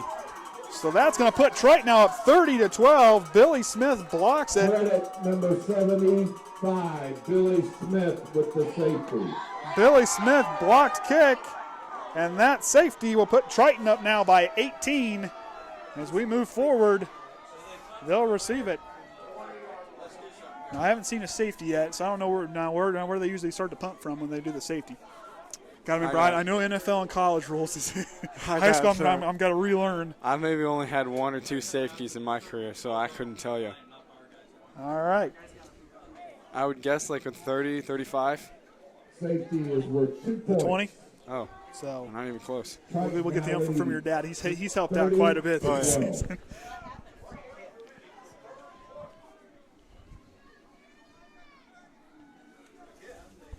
So we wait for the Warriors to come back out. So right here with the punt. Now the ball's not going to sail too far. The wind has died down. Get the ball, hang on tight, or just go down. Don't try to do too much with it. Just try to contain it. Like you said, the seniors showing up tall. I said that in the first few games, and the guys kind of had to go through their growing pains with not having you key seniors like you and Max, guys like that, who go through it. It's not having those guys. Had to kind of learn to get their gears underneath Had to them. learn how to step up, be that leadership. I mean, practice is one thing, but to do it from in a live in-game atmosphere, it makes things a little bit more difficult. So it's going to be a free kick for Carson Despot, and he's going to send a pretty good kick, and D'Angelo is going to field it just inside the 45-yard line. He muffs it. On the ball. D'Angelo's trying to hang on to it. He's got to hang on tight. He squeezes it and comes close to the 50-yard line. D'Angelo Shumpert. And the return at the 43. D'Angelo Shumpert shoving the Winamac player. That's going to cost him a few yards, move him back.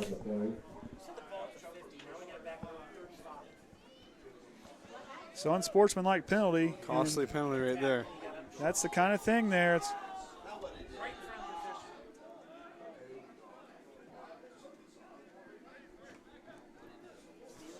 not the kind of thing you want to see from your guys. I know it's frustrating. I know they're coming through. But plays like that, the best thing you can do as far as when you run into that is just swallow it. Don't. I know it's hard. I mean, I can imagine I would probably have a hard time out there too. Someone. Oh yeah. I know I'd have a hard time, especially when I was a high school kid and I knew everything. Definitely. I mean, it's tough, and I mean, you know that. But I mean, for these guys now, they're going to get 1st and 10, and they're going to start over from their 34-yard line. They had the 50, but they lost that. So a minute remaining here in the third quarter after the personal foul. Got to think Shumpert might be kind of getting a chance to cool off. I mean, doesn't have to work real hard as far as cold as it is out there tonight. But you just got to keep your composure. That's the kind of things where you got to learn. It's just a learning moment for him. Zach Ernie blocking here on the left side of the line, or left side of the line. Delano back as the back. Delano's going to get the handoff with the sweep right or left. He's going to kind of get over a couple players. And he's going to go down. Delano gets back up. From 21, Delano Shumpert, the ball carrier. Inside a minute remaining here in the third quarter. Andy O'Hara alongside former Trojan player Drew Stichter. Good to have him up here. I talked him into it. I told him, I said, you looked cold out there, man. I told you. Get you nice and warmed up in here. It was freezing out there. It's nice to be up in the booth where it's nice and warm. See, that's why, I mean, I will say, I mean, not playing, being in the booth when it's been cold out, it is a good place to be. Oh, yeah, definitely. So here we go. 2 wide receivers to the right, 1 to the near side. And Shumpert's going to get it again, try to find some space up through the line there, and he's going through, and he's going to get brought down. So here in the lane. So Delano Shumpert been a slippery guy tonight. Yes. So that's going to probably Billy Smith getting talked to by the line judge. It's something that you never want to deal with. I know we dealt with it a little bit last year. I had to keep reminding the guys, just keep your mouth shut. I mean, and I know it's hard. I know it's hard. You get frustrated, and you know, I know it's both sides. And you watch players talk. I mean, you had guys. I mean, of course, as we run out at the end of the third quarter, you had guys like Ray Lewis and guys like that who were known for talking. But at the same time, he said, you got to block out that noise. You got to only hear yourself, and that's it, and just forget it. Play for your brothers on the team. So, Drew, since we know the score here at the end of the third quarter, it's 30-12. Triton leading it. Andy O'Hara alongside Drew Stickler. So, Drew, football's over. What are you doing now? I'm at Bethel College studying mechanical engineering. Mechanical engineering. How you adjusting to college here the first quarter here? I believe I adjusted pretty well. I'm enjoying college, enjoying the new freedoms of college brings. Yeah, now see Bethel. Where's Bethel at? Bethel's in Mishawaka. So Mishawaka. So obviously you're staying on campus. Yes, on campus. So how you adjusting to life not being home with mom and dad? I'm doing pretty well. You're doing pretty well. Well, I'm keeping myself fed, keeping myself clean.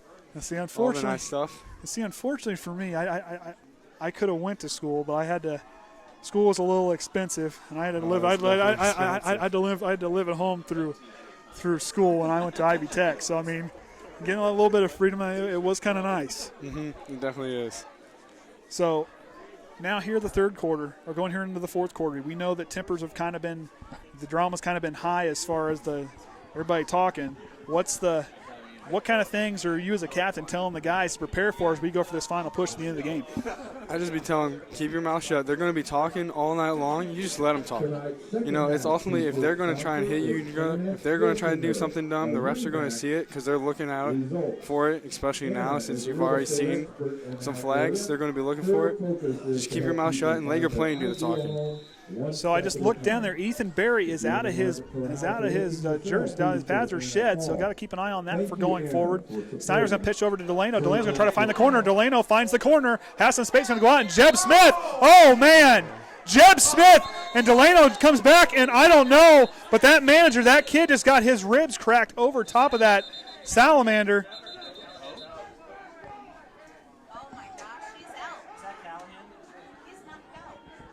They're trying to get the officiating crew as Jeb Smith came in on a dirty play. That was definitely a late hit. That's as late as you want to see. Jeb Smith should not be allowed to be in the ballgame after a hit like that. Right now. Got to hope he's okay. That was dangerous. Here comes the paramedics to take a look at him. He was at least a good 3 yards out of bounds. The play was over. Jeb Smith should not be allowed to be in the game after a late unsportsmanlike hit like that. They're trying to get the paramedics back onto the field here. They're checking him out. And one of the coaches are down too. There's two guys down. Who's the little kid?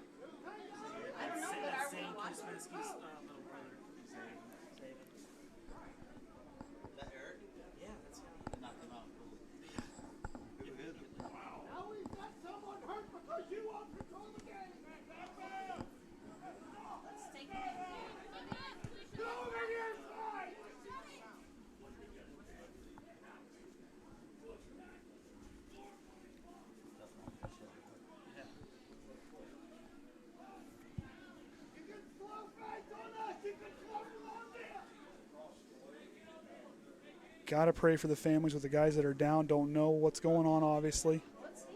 Got to pray they're okay.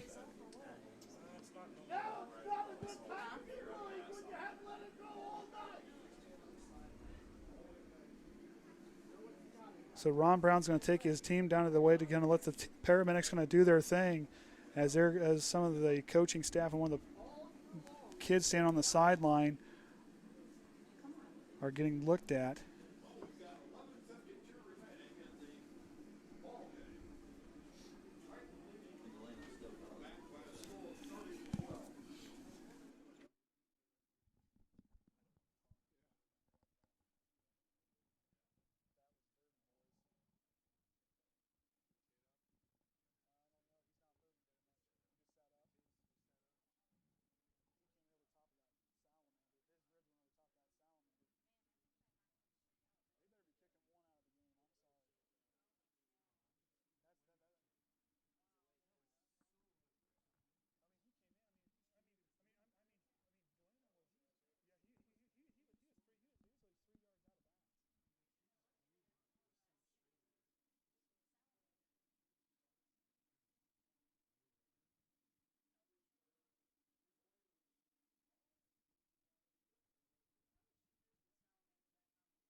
All right, it's good to see both of them get back up under their own power. The paramedics have moved out there.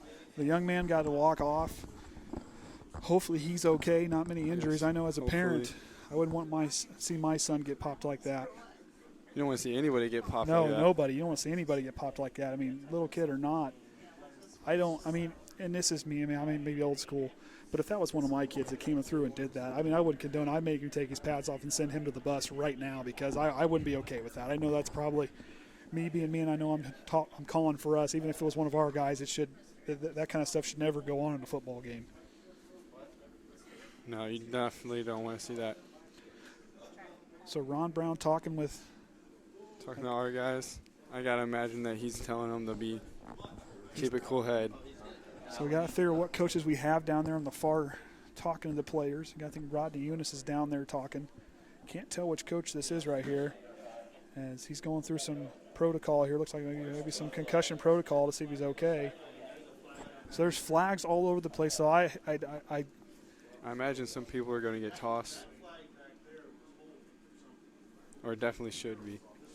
That, I mean, like we said, he was a good 3 to 4 yards out of the. And Delano was slowing down coming through, and Jeb Smith did not slow down. And he can't say he lost his footing because he was full speed and he was digging into the ground. That was not accidental at all. So personal foul.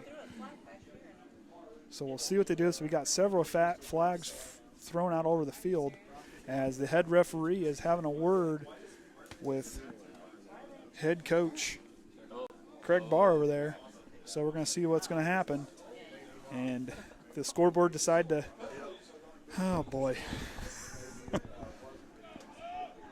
So I guess a quick review is Delano Shumpert was on a screen route and was clearly out of bounds when a Winamac player came screaming in and hit. And then in which ensued some other people on the sideline that got hit and were down on the sideline for a little bit. They're both up now. A bunch of flags flying as we sort this out. So we got a chop block against Triton. Dead ball foul, personal foul against Triton. No. Boy, the official's going to run out of hands here in a second. Another chop block against Triton. Dead ball foul. Dead ball, personal foul against Triton. Against Winamac. Against Winamac. Against Winamac, I'm sorry. And we got another dead ball foul. Dead ball, unsportsmanlike conduct. Not sure I agree with that. Not sure I agree with the unsportsmanlike conduct on Triton. Not sure I do. I know he reacted. Delano reacted because he came through, and I mean he came through late. And Jeb Smith should not be in this game. He should be gone. He has been on the end of several altercations tonight. This is a guy that should be gone. Not sure I agree with that one. And granted, I'm up here and they're down there, but still, as a fan and a guy concerned about the safety of other players, this kid here is playing so reckless. Someone else is going. We saw 2 people get hurt. An innocent kid standing by watching the game, and Jeb Smith now still in the game should not be allowed to be in this game. So here we go. Triton now is going to get a 3rd down and 18. 11:52 remaining in the game. Snyder's going to work on the shotgun. 2 backs in the backfield with him, Ernie and McIntyre. And we're going to get a run up the middle, and I believe that was, can't tell if that was Koby. Nope, that was Trenton Kreft seeing his first carry of the night. Oh, Trenton Kreft had a nice pick, almost pick 6. Almost pick 6, got ran down by a lot. I'll tell you what, that 73. It says he's a lineman, but dude, I'll tell you what, that kid's got some wheels now. He had some wheels. He's got some wheels. It kind of reminded me of like Trent. Yep. I would have been the one that would have been run down. Yeah. I'm like, oh, so close. So close, so close. At the 1 yard line. So waiting for Chance Baxter to come out. You're a punter, dude. Who's kicking the ball? Timeout, Triton. So after all that, I mean, there's a lot of miscommunication, a lot of confusion on both sidelines. I mean, that's a tough thing for these guys to get under control. I mean, we were off the field for a good, 15 minutes at least. Yeah, that's just careless. You got to be in the game. Fourth quarter, 4th down. You got to know the situation. You got to be ready to go.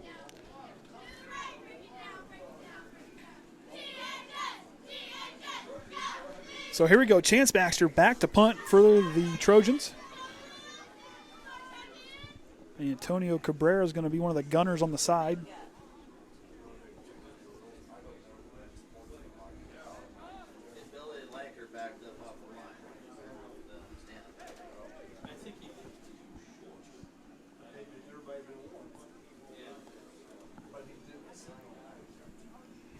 Not sure I still agree with the kid getting ejected. I mean, granted, I'm probably that's going to burn me for a week.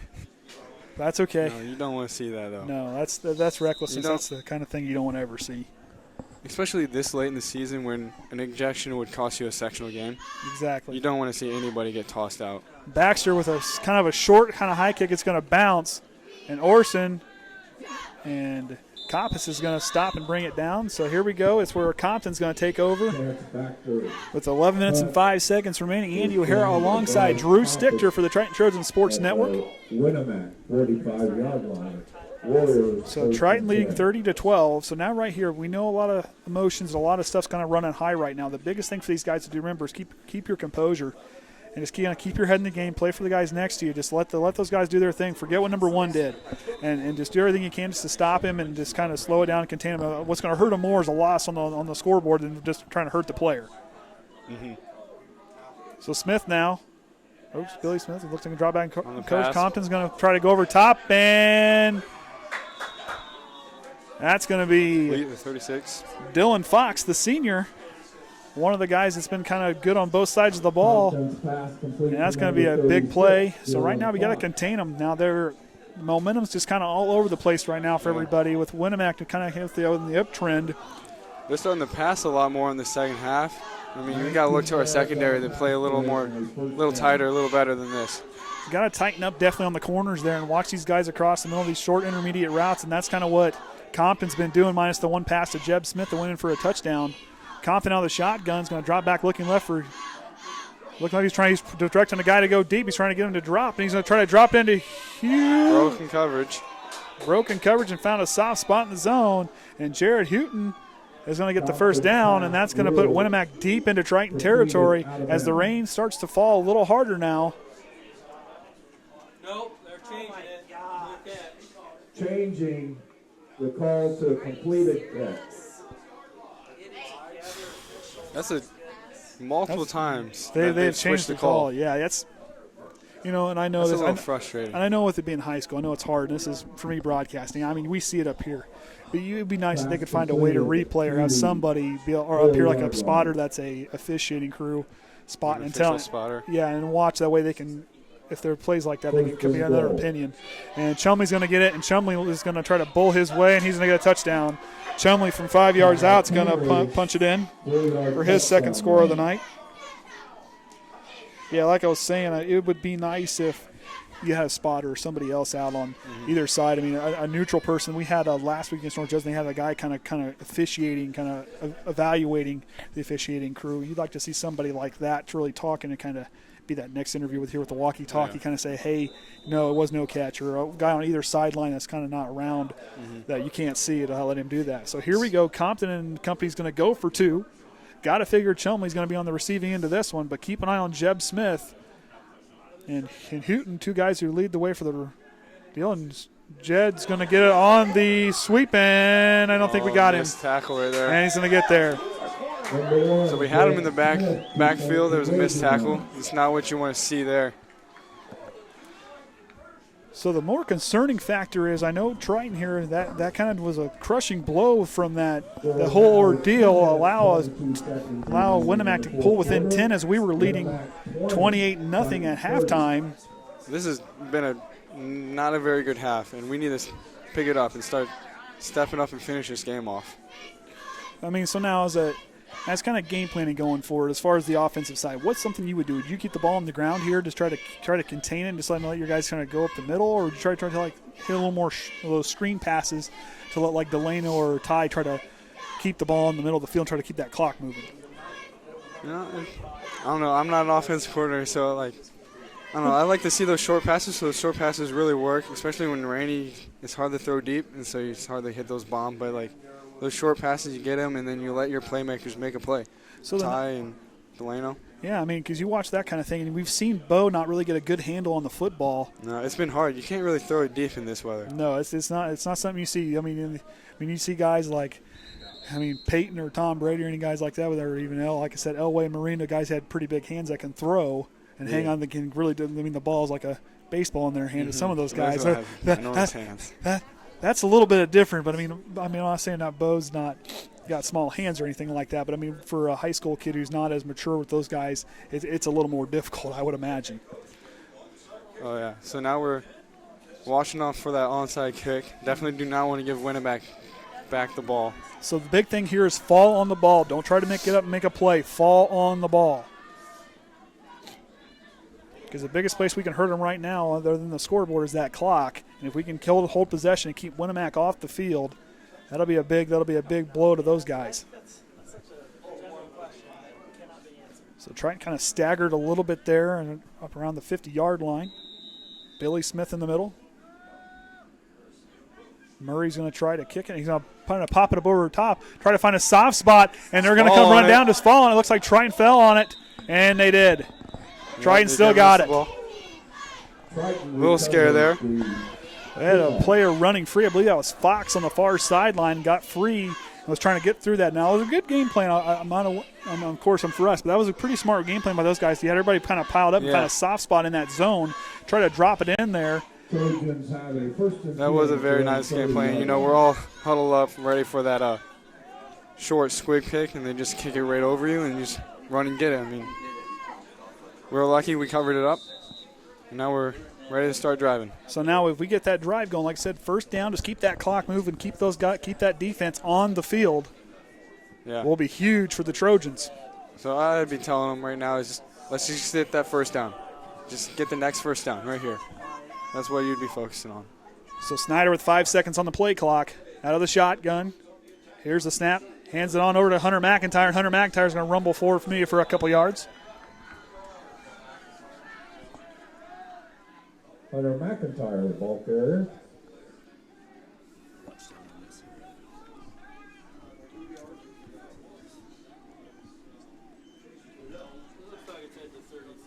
So 2nd and 7 now on the own Trojan 33-yard line. McIntyre picks up 3 yards.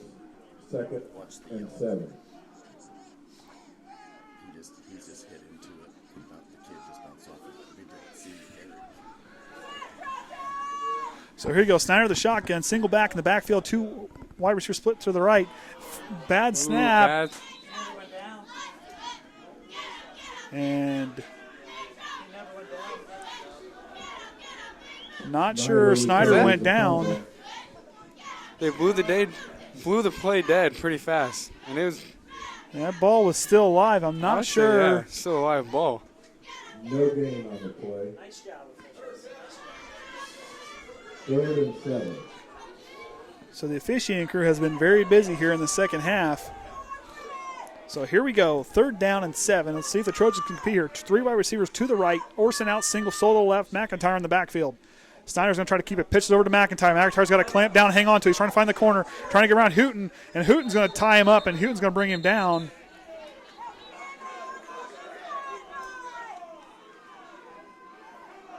So that'll bring up 4th down. Not sure he got much on the corner there.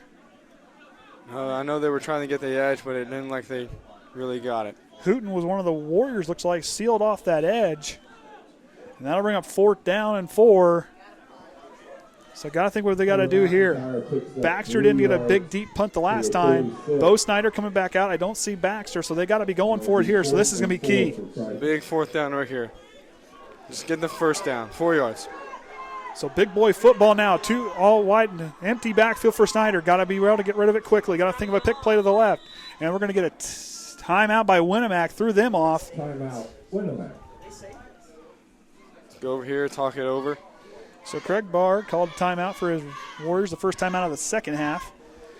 So big thing going forward here. To me, as kind of like an offensive guy, I want to see you kind of run a pick play to one of the guys and give one of your playmakers the chance to get the ball to kind of give him some space, at least to get 5-6 yards on the play to keep that, move the chains there.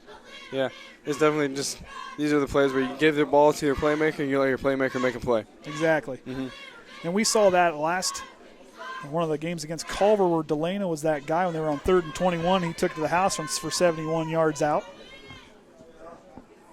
It's always nice to see those. Yes, I like announcing those. Uh-huh. My kids like that call. I know they're at home listening, but they like the call where I'm hollering about Delano running. So they like when Delano or Tye breaks free. So here we go. Chance Baxter back on the field, 4th and 4.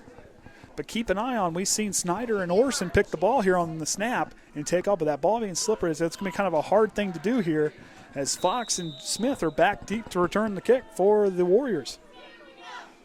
Baxter awaits the... And Orsund's going to get it here. Orsund's going to find some space. Orsund, can he get across? Orsund's got a first down, and he's going to go out of bounds. Oh, and there's a guy, number 36. Fox, the senior, hits him late on the sideline. That is no call. What are y'all us for? No call. We had one of our players get shoved. Wow, this is bullshit, dude. They're missing everything over there. That's clearly been a One of the coordinators tried to stand up as Tye Orsund goes out of bounds, and number 36, Dylan Fox, the senior, comes in late and gives him a shove. That's happened once, and we just watched the replay a little bit ago. That's a late hit. That stuff there is dirty, and that's Bush League, and that is not the kind of stuff you want to see from high school players. I'm sorry. I understand the pros and things like that. You see things a little bit different. But in a high school game, you do not want to see that because that kind of trickles down from the top, and that's something I never want to see. No, we just want to play football here. We don't want to be anything dirty. We don't want to get people hurt. Snyder now to the shotgun. Hands off to McIntyre. McIntyre's going to bull his way forward for a good gain on first down. Biggest thing here for our guys to remember. They're over there doing that stuff. Eventually, it's going to catch up to them one way or the other. And, tonight they're seeing our live stream. I mean, anybody wants to feel free to go back and look. This kind of stuff, there's somebody watching this. And then things like this, boy, I'll tell you what, I don't like that. And I'm not saying that that's being taught, but, I mean, that kind of mentality, I don't care who you are, that's not good. 2nd and 6 now from the Warrior 42-yard line. 8 minutes remaining in the game. Snyder of the shotgun. Snap to McIntyre. McIntyre's going to try to bull his way. And there's a fumble, and Winamac falls on it. McIntyre tries to fall forward, and the ball pops free, and that's another turnover. Inside a minute remaining, now be 1st and 10 for Winamac. So Our boys got to step it up right here. Connor Rusley coming out to get a break. So Noah Reichert going to be kind of in the line with him, with Lemler on the left side of that line, and Zach Ernie's going to kind of be on an in spot over here with Billy Smith, a linebacker, Trent Kreft, and Bo Snyder. Watch the short passes. Compton's been throwing it a lot here in the second half. Compton, quick hitter on over to Fox. Fox drops it. Get on the ball! What? Not sure. Did you hear a whistle on that? I didn't hear a whistle. Unless somebody out there has a quiet whistle or something I didn't hear. I didn't hear it either. So it's like I turned into a fan there for a second. Get on the ball. It's a live ball for me. Ruled an incomplete pass. Oh, I got a little into that one. I yelled. Well, you weren't the only one yelling. Hey, I'll tell you, that's that kind of thing there. I didn't hear a single whistle go off there. So here we go, 2nd and 10, 39-yard line, 7:44 remaining in the game. Compton back out of the shotgun, going to try to quick hitter again, looks like. And we had a player break out free. Smith break out before the snap. Hooten's got it. Hooten gets brought down. I don't know. That was a false start right there, and right in front of the ref, too. Hooten jumped the line, no call. Jeb Smith took off before the snap was taken off. He took a step across the line, not called in front of the official. That's not the first time I've seen it tonight. I don't know, that ref over there. I don't know. Maybe the rain's affecting his glasses a little bit. I don't know. Maybe it's kind of giving that fly. I'll give him a towel to wipe him off. Hey! I'm sure someone will find one. I'm sure there'll be plenty of blue ones we'd hand him right about now. He's got a yellow one in his pocket that's been used quite a bit. So here we go. Compton out of the shotgun. 2 wide receivers on the right side. And it looks like Smith took off again early. No call. Compton's going to try to drop it into coverage. And Fox drops it.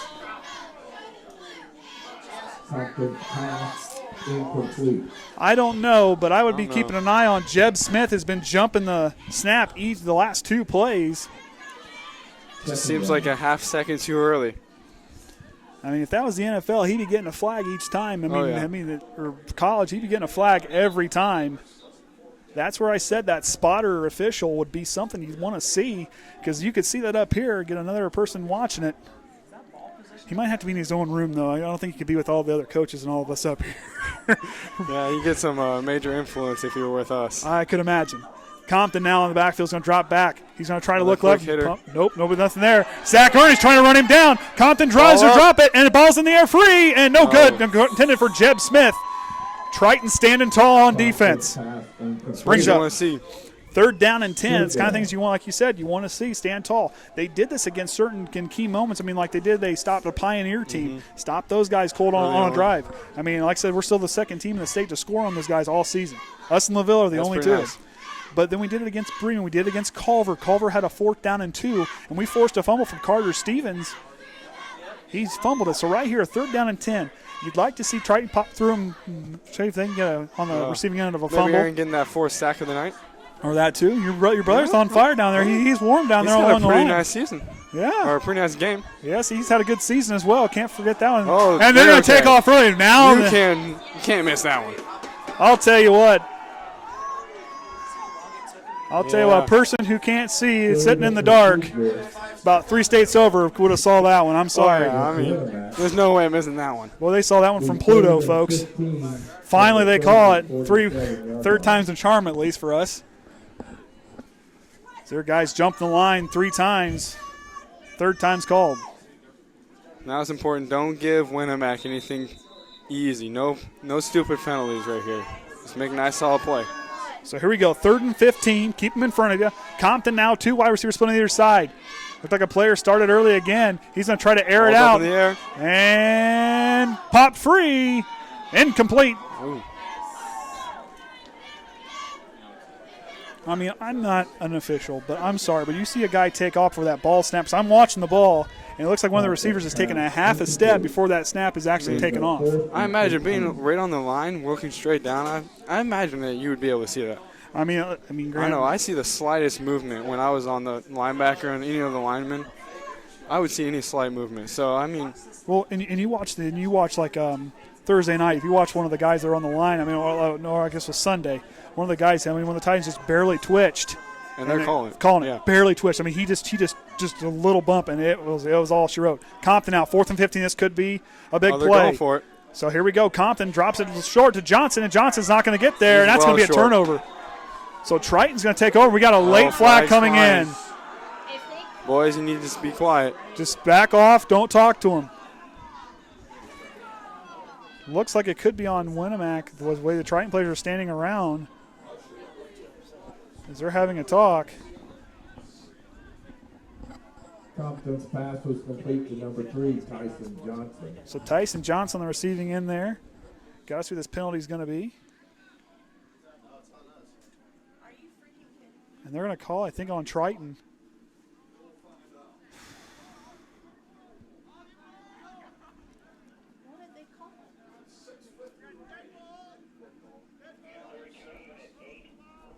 Dead ball foul, personal foul against Winamac. And Triton, offset. So they're going to call offset. Not sure I agree with that one. There's been a lot of personal fouls. Well, it's not what you want to see. I mean, you never want to see personal fouls, but it just feels like on both ends they're seeing a lot of gray jerseys more than a. Oh yeah. And I wonder if that comes from that halftime chat that the head official had with our guys before we walked back into halftime. I don't know if you saw that, but the head official stood there for a little bit in a huddle. I don't think it was to keep warm. I think he was having a conversation with our guys. So this will be a big drive for the senior group here. A touchdown would be huge, but keep moving the chains and that clock would be even bigger. Triton leading by 10, 6:50 remaining. 1st and 10 from their own 41-yard line. Bo Snyder out back. McIntyre, and I can't tell who that is on his left hip. 2 wide receivers near side. Snaps going to be to McIntyre. Hunter McIntyre's going to fall forward for a couple yards. Nice hard run. See, that's the kind of thing you want to do, especially in a late game situation. Just keep moving the ball. I mean, they say it's a game of inches, but now you want to kind of those 3 and 4 yard runs. Those add up. If you keep doing the 3 yard game each time, you're going to be pushing yourself to at least try to get the chains moving. And that's frustrating as a defense that you just sit there and they constantly get 2, 3, 4 yards, and it's frustrating when you just can't stop them. Exactly. It just gets under your skin. It's like those little plays in basketball. And when I played basketball, you just hated those little dink and dunk things, and they just got you. I hated it. It tore me up. So here we go. Same formation. Snyder now is going to take it. Snyder's going to try to find some space. He finds some space. First down. Bo Snyder has got some room. Bo Snyder down the sideline. He's going to run out. Keep an eye. No flags. And big play by Bo Snyder. Going from the 45 deep into Winamac territory. He's following that big line that he has. Tell you what, and I was talking to your uncle, and him and I were talking. I think they got to average at least 250 pounds along that line. That's some stout boys now. Oh, yeah. I definitely would be feeling way safer behind that line. I've messed Billy's name up a couple. I call him Billy Snyder a couple times. It's just in the flow of talking. I told him, I said, you might have to hide in behind Connor, and if I upset Billy in any way. Very true. Richmond, the tight end slot left, 2 backs in the backfield for Snyder. Snyder's on the quarterback keeper and hang on, clamp it down. He's going to try to get brought down from behind. He's just trying to go down, and he does. Really, I got to appreciate, as a senior with the awareness, really clamps down hard on that. Stay tuned after the game, folks, as Orion and I are going to go down on the field. I'm going to interview Coach Brown. You're welcome to come, Drew, at the end of the game. He'll be there part of the interview.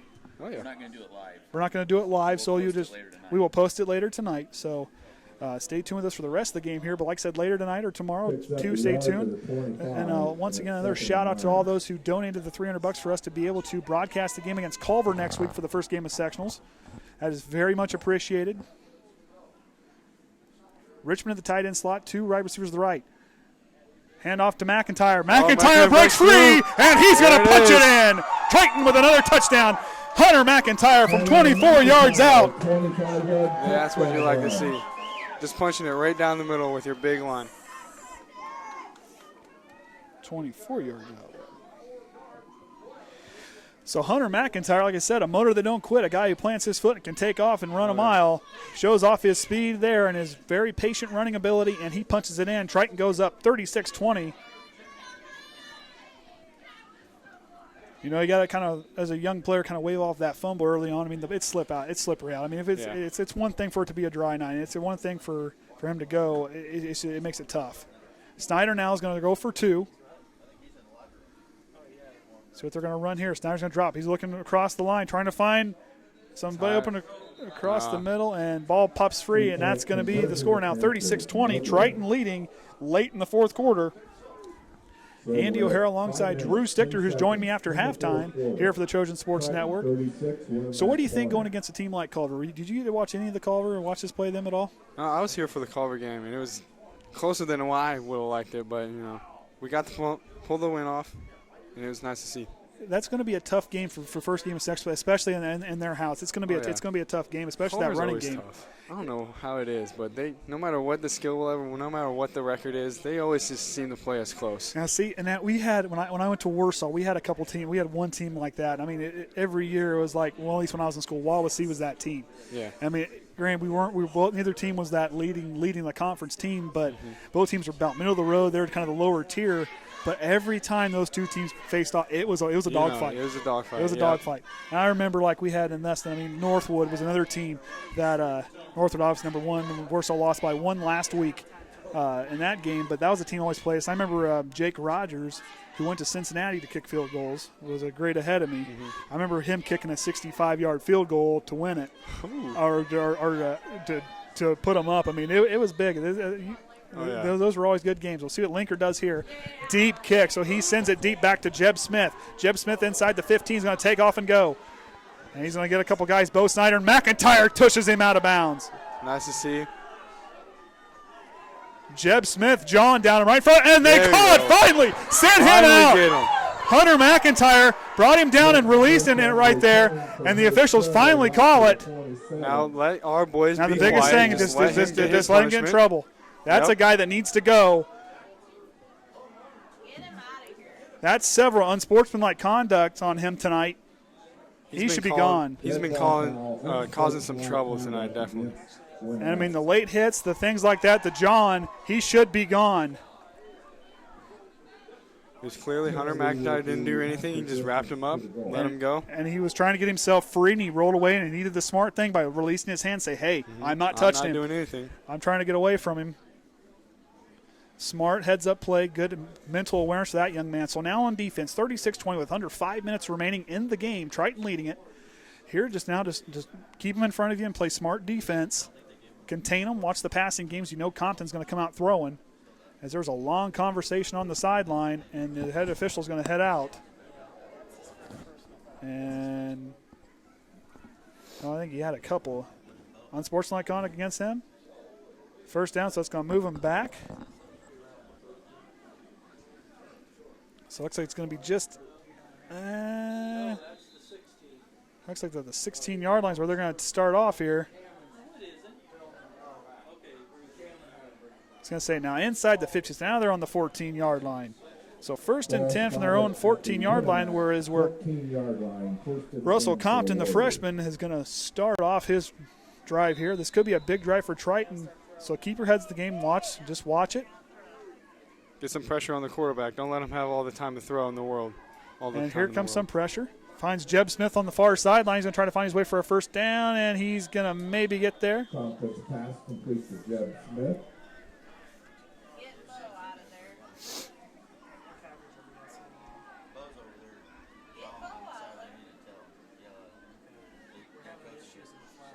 Got to get away from that sideline. When you go on an opponent's sideline, you just want to get out of there. You don't want to stay don't put. want to stay around. No way. Because that looks bad, and they're going to watch. And of course, they've been watching now with these unsportsmanlike conducts. You want to get out of there as soon as possible. So it's time to see this Triton secondary step up. I would imagine that our secondary, with all our skill guys, speed, that we should be able to cover this pass. Snap by Compton. We got a whistle blown dead. False start. And that's going to move him back 5 yards. Those are those penalties that kill drives and just kill stuff. Oh, and that's just one of those momentum killers, especially going forward. I mean, that's just one of those things you just hate to see. I mean, we like to see it. It's not on us. But, hey, definitely. That's the kind of thing. Get another one. It's like I've always been a person that believes in karma and everything like that. You know, you're bad long enough, you're going to have to answer for it later. And finally, Winamac is starting to answer for some of those penalties. Mm-hmm. So Compton out of the shotgun. 2 wide receivers split to either side of him. He's looking left. He's looking for – and here comes Connor Usley, about trips him up. Billy Smith's trying to run him down.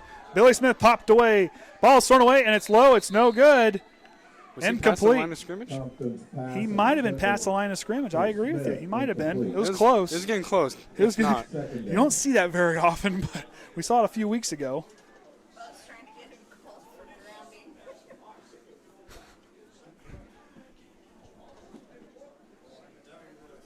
Threw the ball low, bounced off, the incomplete pass. That's going to bring up 2nd and long from their own 19-yard line. It's nice to see that pressure by the line. Yeah, Connor Usley, that's a guy I don't want bearing, him and Billy, I don't want bearing down on me. I'll tell you what. Oh, no, those are big dudes. This is one dude no way. I wasn't very big in high school. I wouldn't want those guys running down on me. And Compton's going to try to throw one deep to the near side.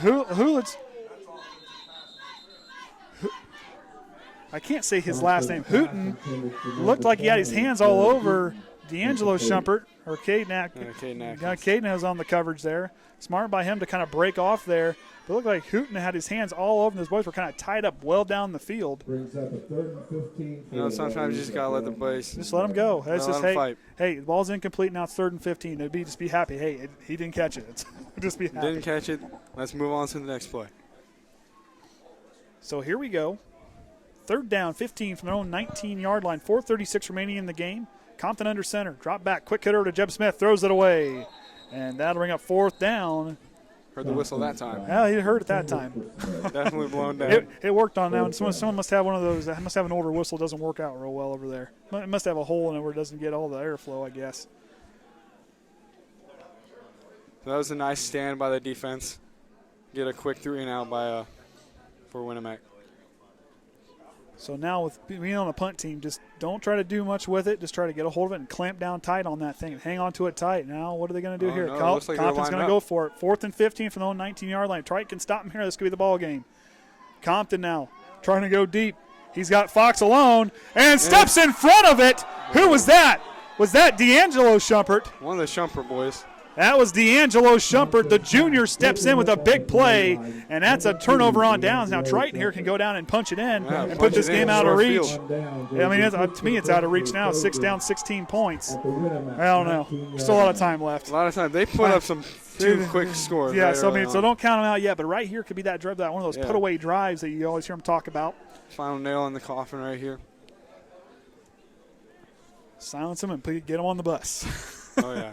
Just get this game over with. There's a lot of jawing, a lot of chippiness. Yeah, just want to get out of here. And yeah, it's raining now more. It's cold. So Snyder now out of the shotgun. McIntyre on his right hip. 2 wide receivers on either side. Option play. McIntyre's got it. He gets triggered and he goes forward, and McIntyre falls forward, maybe to the line scrimmage, maybe a couple yards, maybe a yard on the play. That's good. Still in bounds. That clock will roll. Winamac with 2 timeouts left. Triton has a full set, I think. Yeah, I think we got a full set of timeouts. Yeah. I think we called one yet. I don't know. Timeouts for me just kind of blur together. Yeah, me too. Basketball, I keep track of them a little bit better. It's a little bit easier. It's a little bit easier to keep track of in basketball. Football, a lot of time passes. Uh-huh. So here we go. Let's see if that line can hold them here. 2nd and 10 from their own 19-yard, or from the Winamac 19-yard line. Snyder on the shotgun, same set. Here's the snap. McIntyre gets it, and he's going to get dropped quickly. Was that Chumley? And it was. Chumley goes in the backfield and brings down Hunter McIntyre. Gives him a face full of grass/dirt, mud. I don't think it would feel good. No, that looked like a pretty solid hit. It was good for Hunter McIntyre to hold on to that ball. So McIntyre's going to come out so and get that face mask cleaned up. And can he find his way? Because I think he got a whole bunch of real estate there in the face mask. Definitely looks like it. So here we go. Zach Ernie now out in the running back slot. 2 wide receivers split on either side. Kaden Atkins here on the near side with Pitney. Low snap, bounce off the ground. Snyder's got it. Snyder's going to try to spin his way out of trouble. And that'll bring up 4th down. Chumley in on that one too. Clock still running. 2:50 remaining in the game. Triton leading 36-20. Andy O'Hara alongside Orion Lemler and Drew Stichter for the Triton Trojan Sports Network. As we near the end of the game. Linker has a pretty big leg. He does. Do you now just? It doesn't look like it, but I know he's got a leg, but do you think with that soggy ground? I mean, they had trouble with that mishandled snap on that 1 extra point earlier. Do you think they'll kind of scare Coach off of that one? Looks like they might take a timeout. Snyder's coming to the near side. I think they're going to take a timeout of the clock, run down as much as they can. That's one thing that you don't have to do as a fan or a spectator. You don't have to make these type of choices. No, and it's a make or break. Because like we saw Winamac, like you said, they just had 2 quick scores. And that's the kind of thing you got to be prepared for. Now, let's see, where's the ball on the 20-yard line? That's what, 35 yards? 30, yeah, about 37. 37-yard field goal. About 7 yards back from the 20, and then another 10 for the end zone. So about I know on a nice night, clear night, that's definitely. That's definitely doable. That's doable. But on a soggy night with the grass footing, I mean, you just start to lose yourself. You kind of question that. Hustle down there after this. Sure. Okay. I know, we're good. I was just making sure we're supposed to hustle down there. Okay. Just making sure because he took off and didn't give me.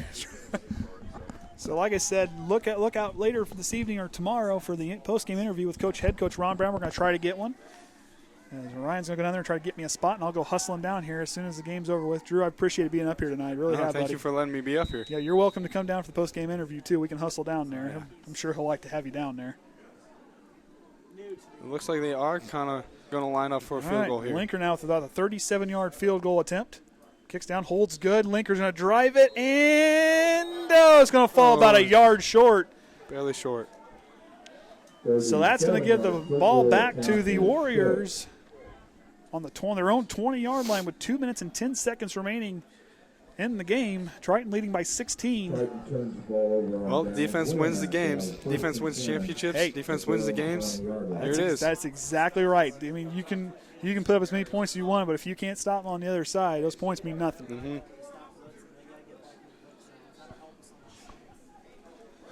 I don't It's know. not the first time they've had to do this in the season, so I mean, they had to stand tall against a Culver team that came back.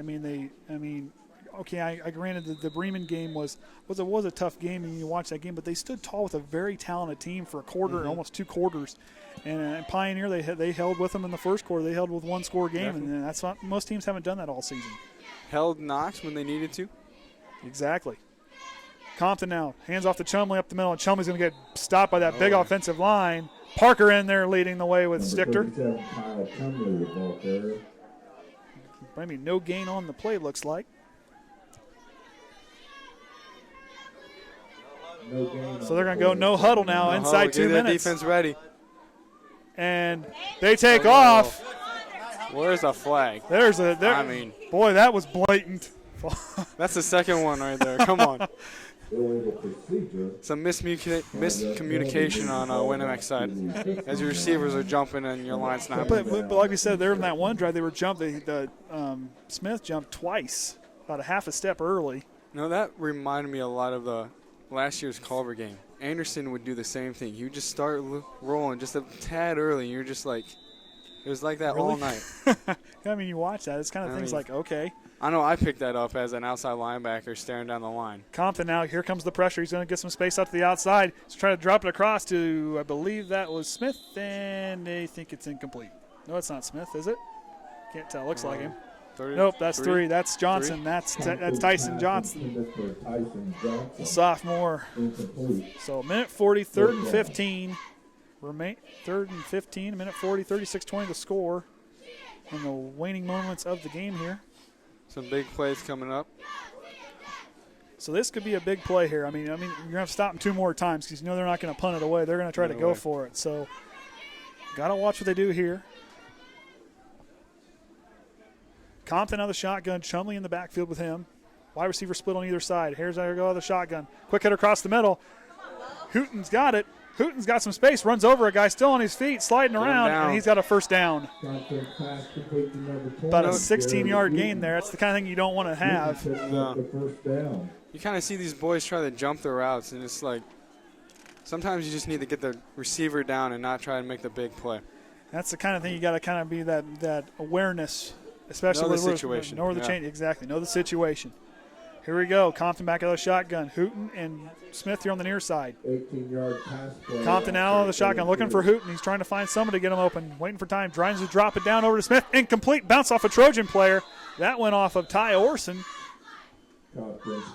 So incomplete. Bring up second down. At the Warrior 33-yard line. Rain is coming down hard. I wish we could get him to come up here for an interview, but oh well. I guess it's time for me to go brave out the weather.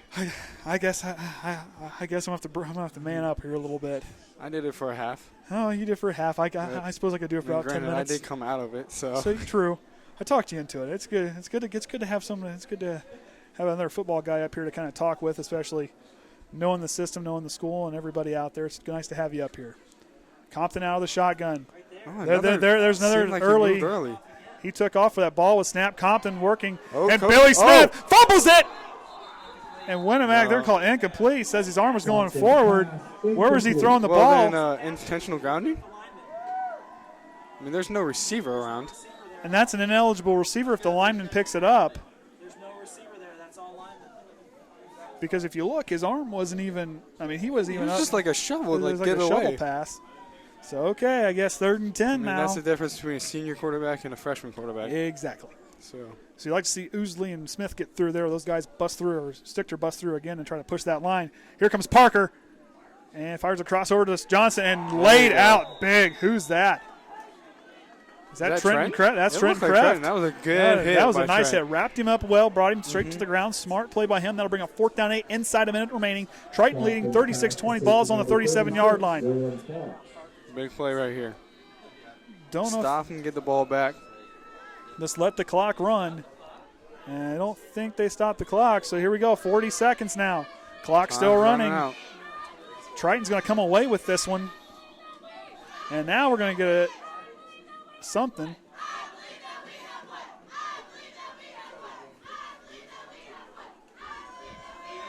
And delay a game. So what's happening here? Play clock's ran out. They killed the clock.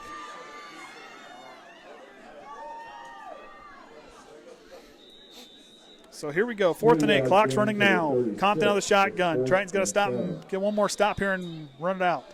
Now we're going to get a flag on the play. far side. They finally call on a legal procedure. Nobody moved that time. Yep, they call one. Works for me. Move them back again. Right? I'll take it. I mean, they've missed so many of them. I'll take whatever they give us now. So Triton's going to finish the season 6-3. That is going a great in. record to hear. I'll tell you what, that's what you guys did last year, wasn't it? 6-3. We finished 6-3 regular season. So that's going to bring them to 6-3. But I'll tell you what, I mean, even against this, I always say iron sharpens iron. And as far as like situations like this makes you stronger as a team. And these guys tonight, there's no better learning experience than this right here. Compton's he's looking all the way down. He's hooting all the way down. And, bounced off Orson. That's incomplete. Snyder tried to come away with it. That's going to be the ball game. So we're going to, like I said, Snyder's probably going to get it and go into victory formation and kneel it. Like to see that. I love victory formation. Loved it. I know we practice that every Thursday night. Last thing we do, victory formation. Exactly. Hey, that's what you're shooting for. So that'll be 3 in a row, and I heard those guys down there talking. That might be the first time that Triton's ever gone 3-game win streak. I think it's the first 3-game win streak they might have ever had. I don't know. I'm no historian, but I heard him saying down the way on the radio station. Might be the first time that's happened. No, we opened this season. See, that's why I thought you guys opened 3-0 last season. We haven't. I want to say 4. Four game might win be. streak. That might be the one. Okay. I think we were maxed out. But okay. So victory formation for Bo Snyder. So this is going to be Andy O'Hara and Drew Stichter signing off here. Tune in later for the interview on YouTube as Triton wins their 6th game 36-20. This is Andy O'Hara and Drew Stichter signing off for the Triton Trojan Sports Network. We'll see you next week against Culver. That's your ball game. Final Triton 30.